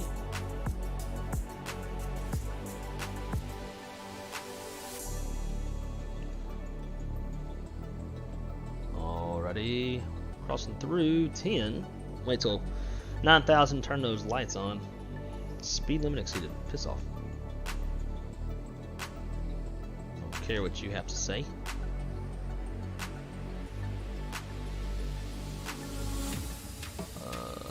Let's double check this stuff here.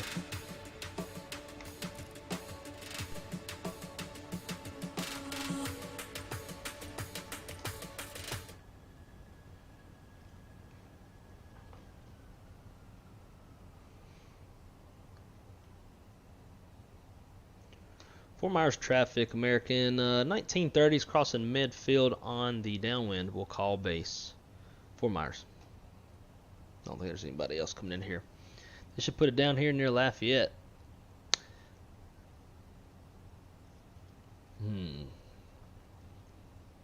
Probably.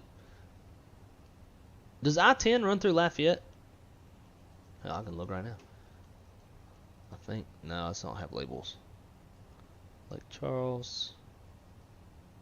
There's Lafayette. Because if I-10 runs through there, that probably would be smarter, seeing how I-10 runs from coast to coast. It runs from like Jacksonville all the way to LA or San Diego or something like that.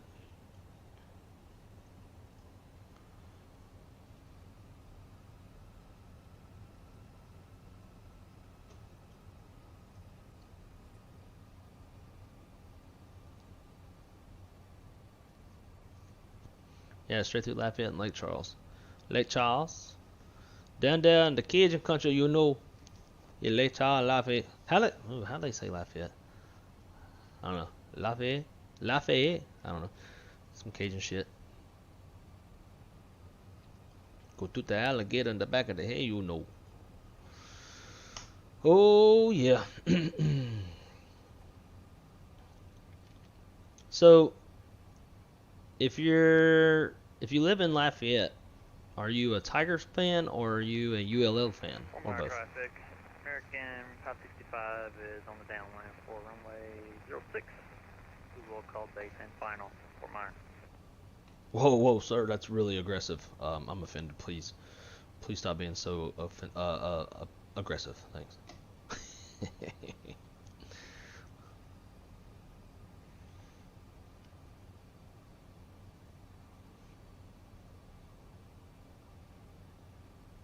I just kidding. Alright, here's our flyover spot. Wants us at 4. Let's take it to 3. I had to wait what you said on stream because I couldn't make it out over time.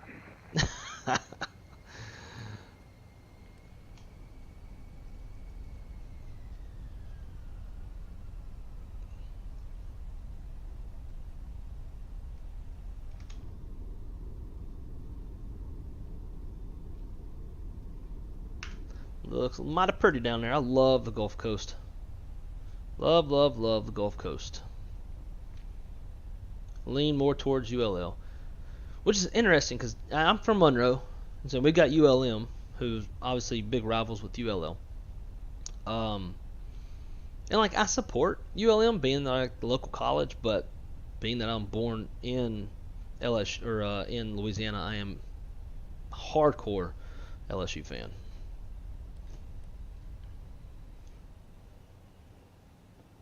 But you know, I'll root for ULM.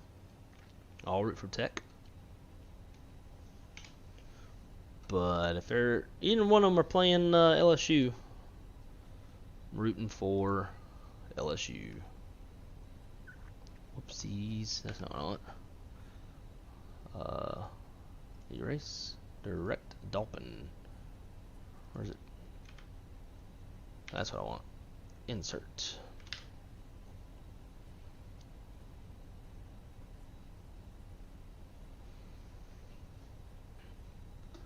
Fort Myers traffic. American 1930 is turning base for runway 06.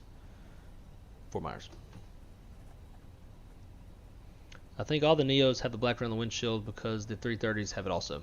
Yeah, that's it's a new thing that Airbus recently started doing. It helps to preserve something with the windshield, like the brackets and shit and stuff like that. Our new Neos that we just started taking from Toulouse, all of them. Actually, it might be all the ones we just started taking since after COVID. But anyways, they all have the black around the windshield.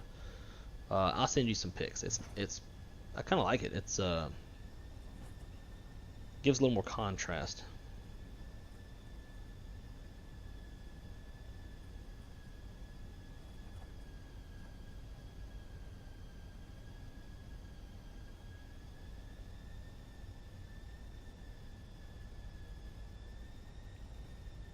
Oh wait, that second one is not a it's not a Neo. It just has a white radome. I thought it looked cool, so I downloaded it. Where are we at? 15 miles. We'll dial it down to 180.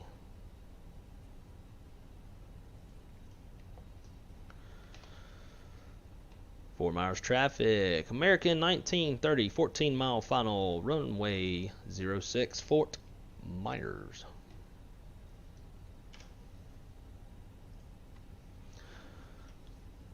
Alrighty, CAT3 dual, autopilot 1 and 2. Should capture that localizer here in a sec. You always want to capture the loc first. Looking for that. It's blue, so it's armed. Now it is capturing the localizer. We've got loc star. Go flaps 2, speed check flaps 2. And we'll see glide slope go from armed to capturing the glide slopes. There it is, glide slope star.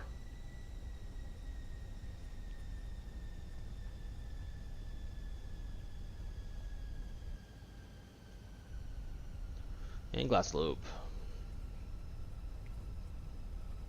Still 11 miles, we'll keep that speed up. We're close enough that we don't have to activate and confirm. And again, guys, if you haven't smashed the like button, smash that bitch. Get it up to 30 likes, so I can take another shot. And I'll probably, if I make the landing below 200 feet per minute, I'll take a shot. Below 100 feet per minute, I'll take 2 shots. You got this. 2,500.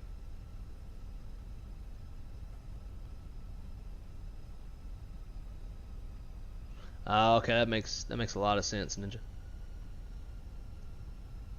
All right, here we go.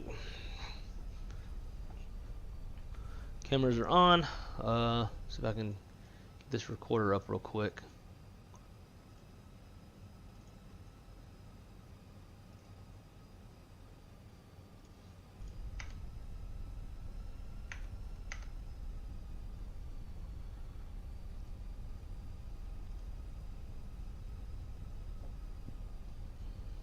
Record.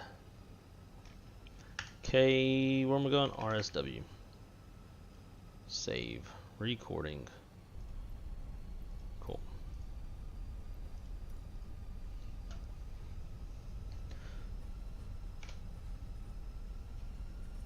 Dial it down to 170. A little windy, got a left quartering crosswind, about anywhere between 12 and 15 knots. Fort Myers traffic, American 565 is turning base for runway 6, Fort Myers. Alright, there's 6 miles. We'll go manage speed, gear down, arm the spoilers, and flaps 3.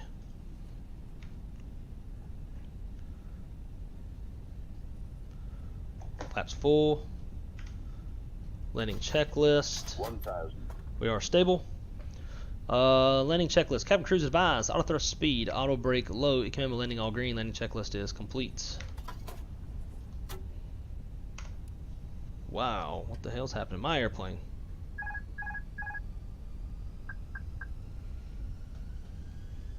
People shitting on themselves back there. Look at these winds, man. It's only 13 knots. You would not be doing this in real life. I took video of winds doing this kind of shit inside the cockpit just because I was having this issue before. What the fuck?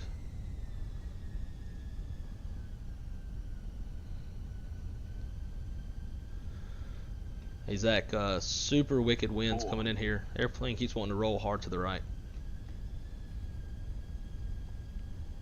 100 above. Thank you for the information. We'll be ready. And now the winds have shifted a little more from the right side. Minimum. Continue.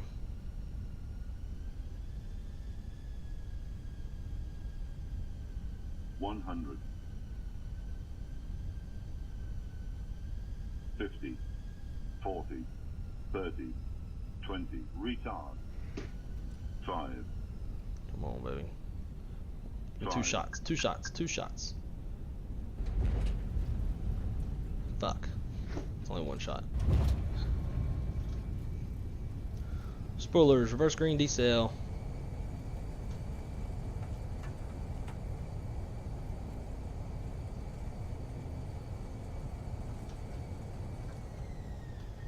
Manual braking, reverse idle.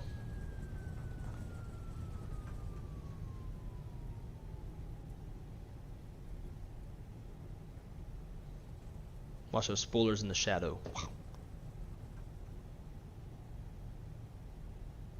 was hoping to watch them go down.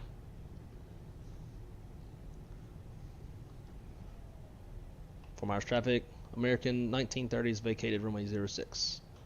Charlotte. I think did I come off the wrong way? I do that a lot here. Pretty sure I vacated the wrong way. Yes, sir, I did.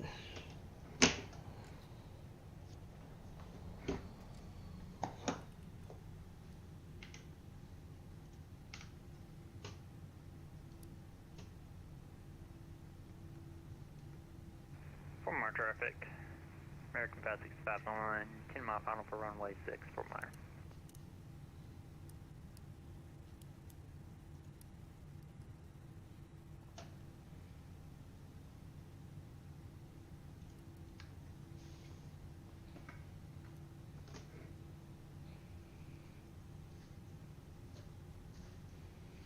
Cool, so now we're going to go down Alpha 7 and cut across to Fox 7.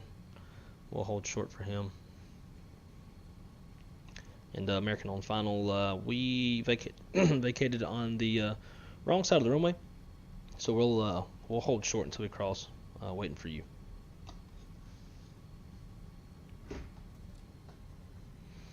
Sounds good. I'm on a 7.5 mile final now.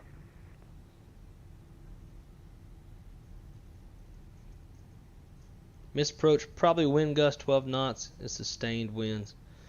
Yeah, and that's... refresh this.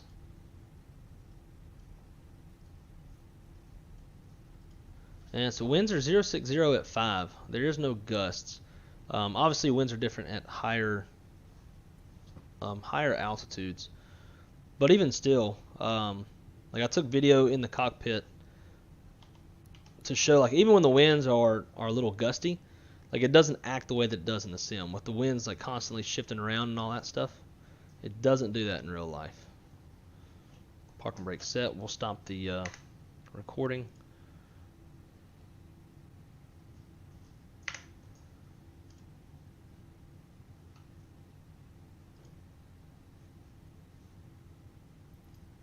Cool. We'll just put that right up there. Y'all can't see it.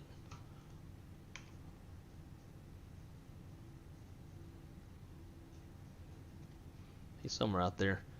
It doesn't usually show whenever you zoom in.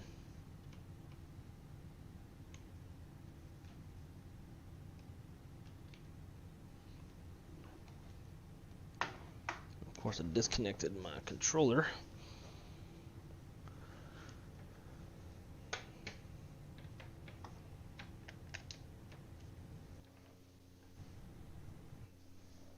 Yeah, I know.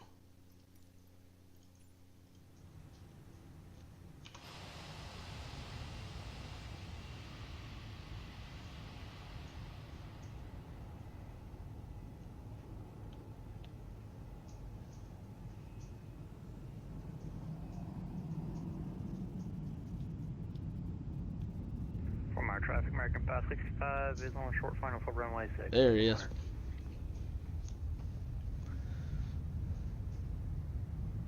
Alright, Zach, don't fuck it up.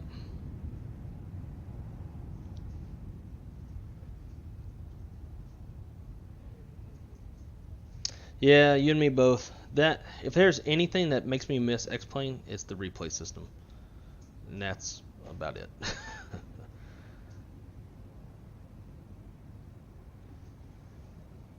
But yeah, I'm right there with you, man. It's super annoying. And plus having to save it, it's gross. How many likes do we have? Still sitting at 26. 4 more likes will give me 2 more shots. Nice. Not floaty at all.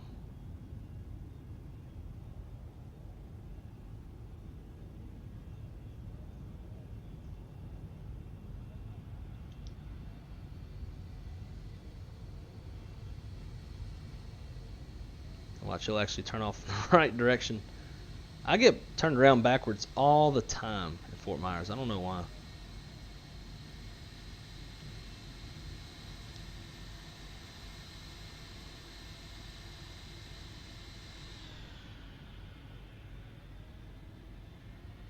Leave this camera right here so we can come back to it for the replay. I think it'll keep the camera in the same spot.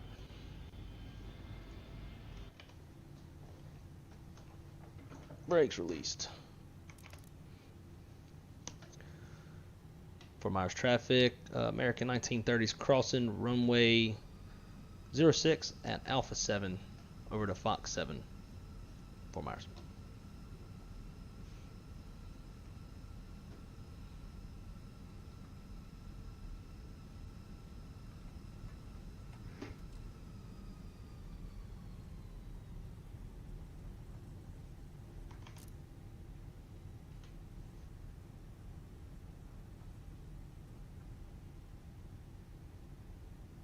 Look at that livery. I don't know why my Airbus liveries are doing that.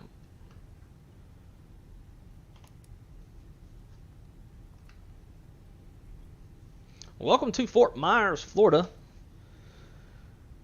If you wanted to go to the beach, you don't have much time. The sun's going down. This will be my last flight of the day.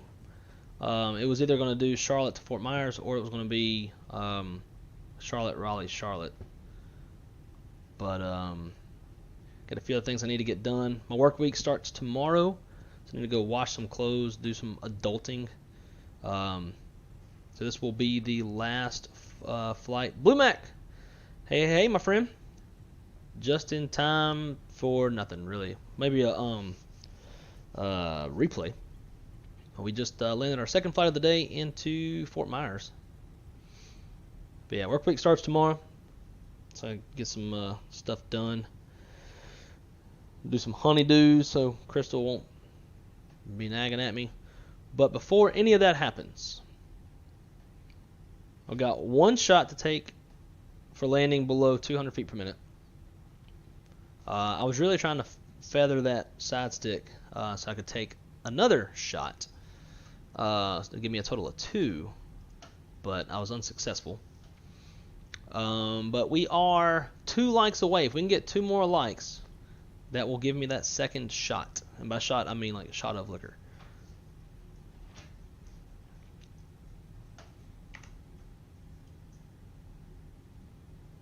Alright, is it gonna... Oh, it worked this time. So I guess that's what I need to do is kill Coodle. Have a good flight having with you there, and I will hopefully catch you on the next one as well. Have a good one.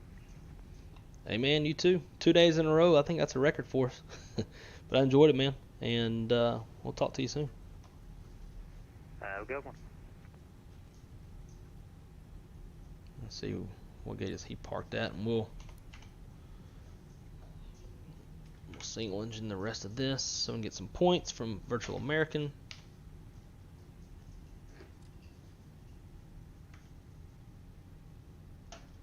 He is at, looks like Delta 7. Yeah, so we'll come over to whatever's next to Delta 7 and park there.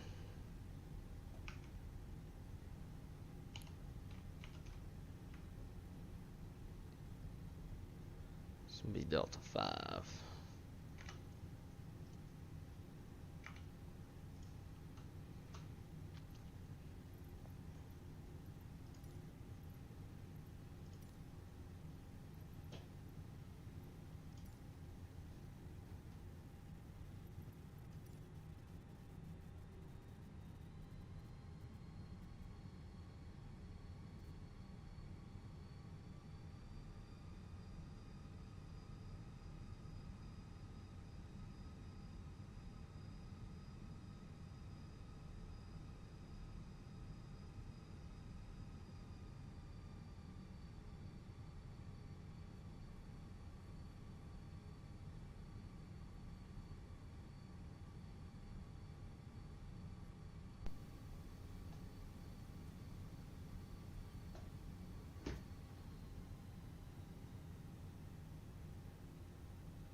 Parking brake set. Shut down 1.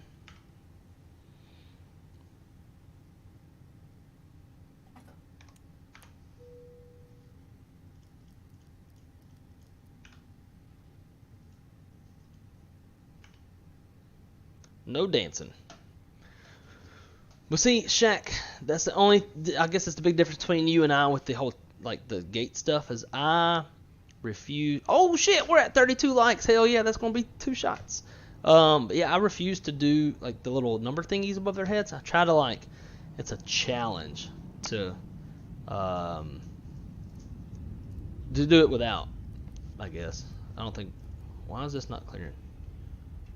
There it goes. Alrighty. So parking checklist. Slides are disarmed. Engines off. Seatbelts off. Exterior lights set. Ice protections off. Fuel pumps off. Electronics off. Chalk signals received. Parking brake is on. After landing checklist is complete. I don't know what all needs to be done for the replay, but we're off of the network.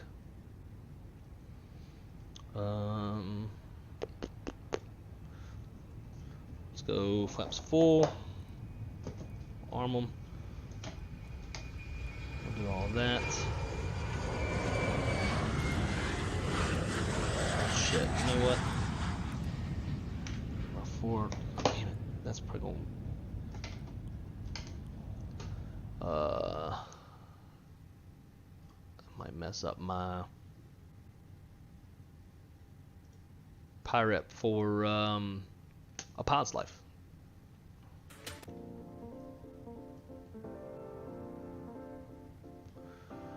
Let's find out. Let's see. Logbook. Yep, was not perfect.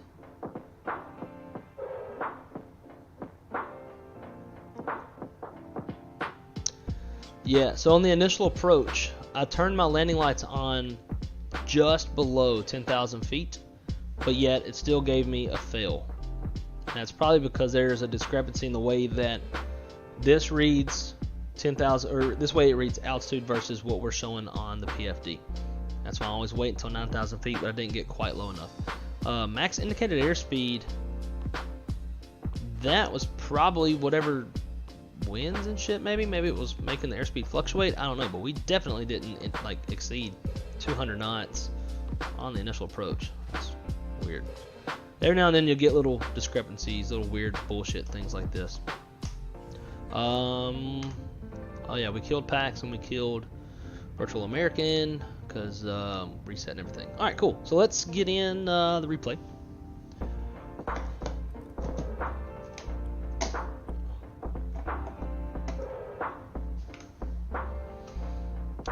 Let's get all the lights on.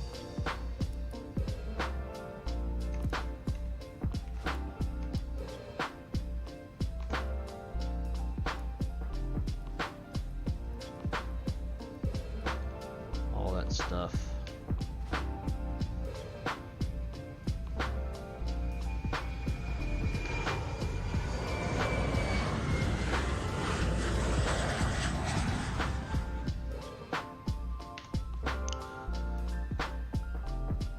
Alright, let's load up the replay.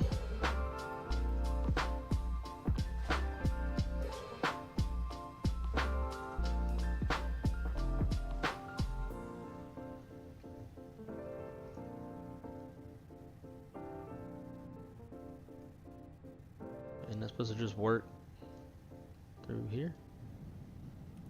Terrain ahead. Pull up. Cool. Still got our camera in the right spot.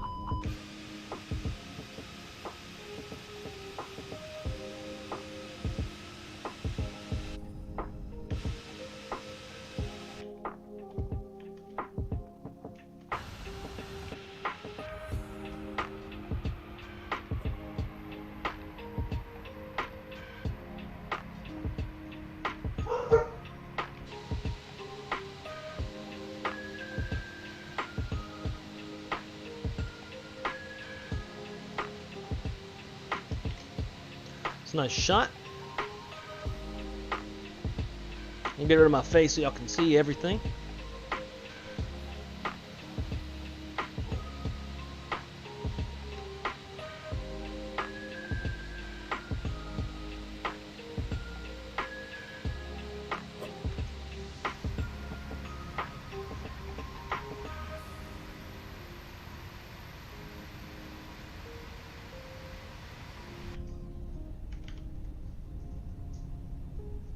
Why does it keep stopping? Oh, I guess the letter A pauses it, even though that's what I use to change my views. Yeesh.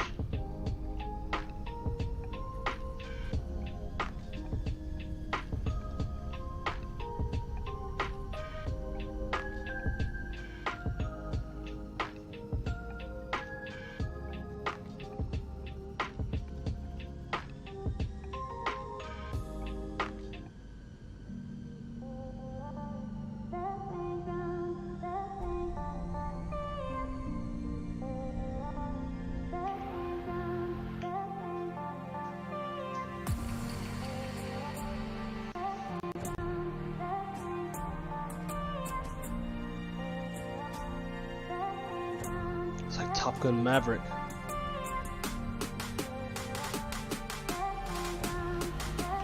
Keep stopping. This is why I don't do the recording shit. It never goes good.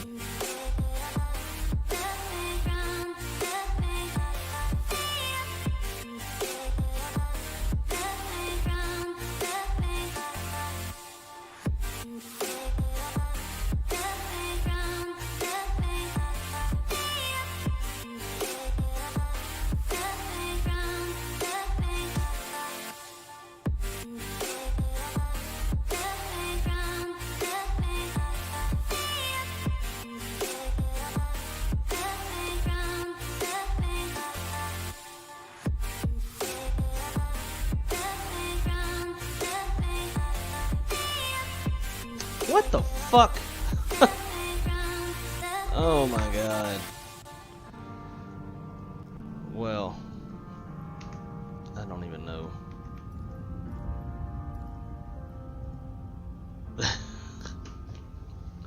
Well, at least y'all know I got crashing and shit turned on. Uh-oh, guys, sorry about that, but we still have a little bit to do. As y'all know, like I've been saying, for every 5 shots, or every 5 likes is a shot. We just made it up to 32. We surpassed 30, so that in itself is a shot. And then after that, I said if I got below a 200-foot landing rate, that I'd take a shot, and then below 100 would be 2 shots, because I am trying to take shots. So that's 2 shots now. So we're gonna take 2 shots. Shut up, Soko. That sounds good, really. Rip. Karen, yeah, just a little bit late, but that is okay. It is okay. Let's definitely get rid of that. Let's get rid of that shit.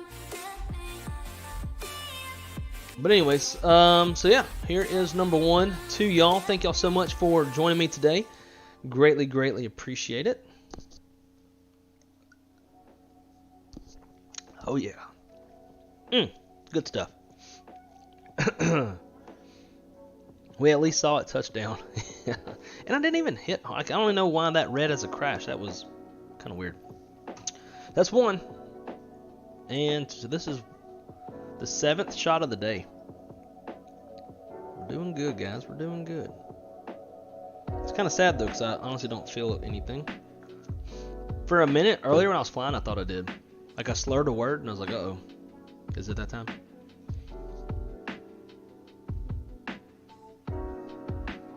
Yes. We are at, but I'm showing 32 likes. Let me cross-check.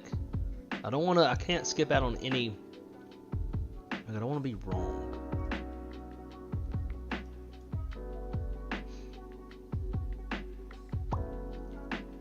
33 likes on the actual page, so 2 more likes. And we'll take uno mas. 1 last shot. That's real shitty. How many of y'all have, whoa, I guess it's still trying to play. Yikes. How do we stop that? It's still trying to fly the replay.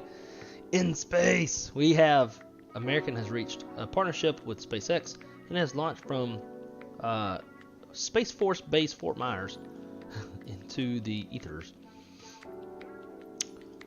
Right. We still need to fly the A310 again. I need to redeem myself after running out of gas and crashing. Where is...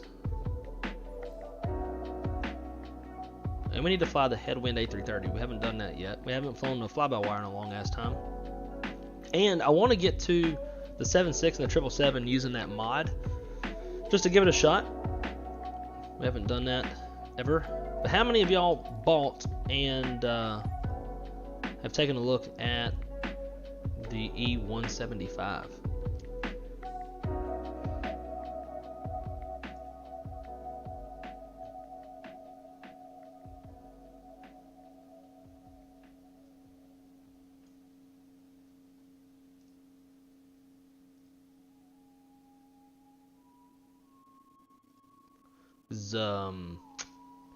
I bought it last night.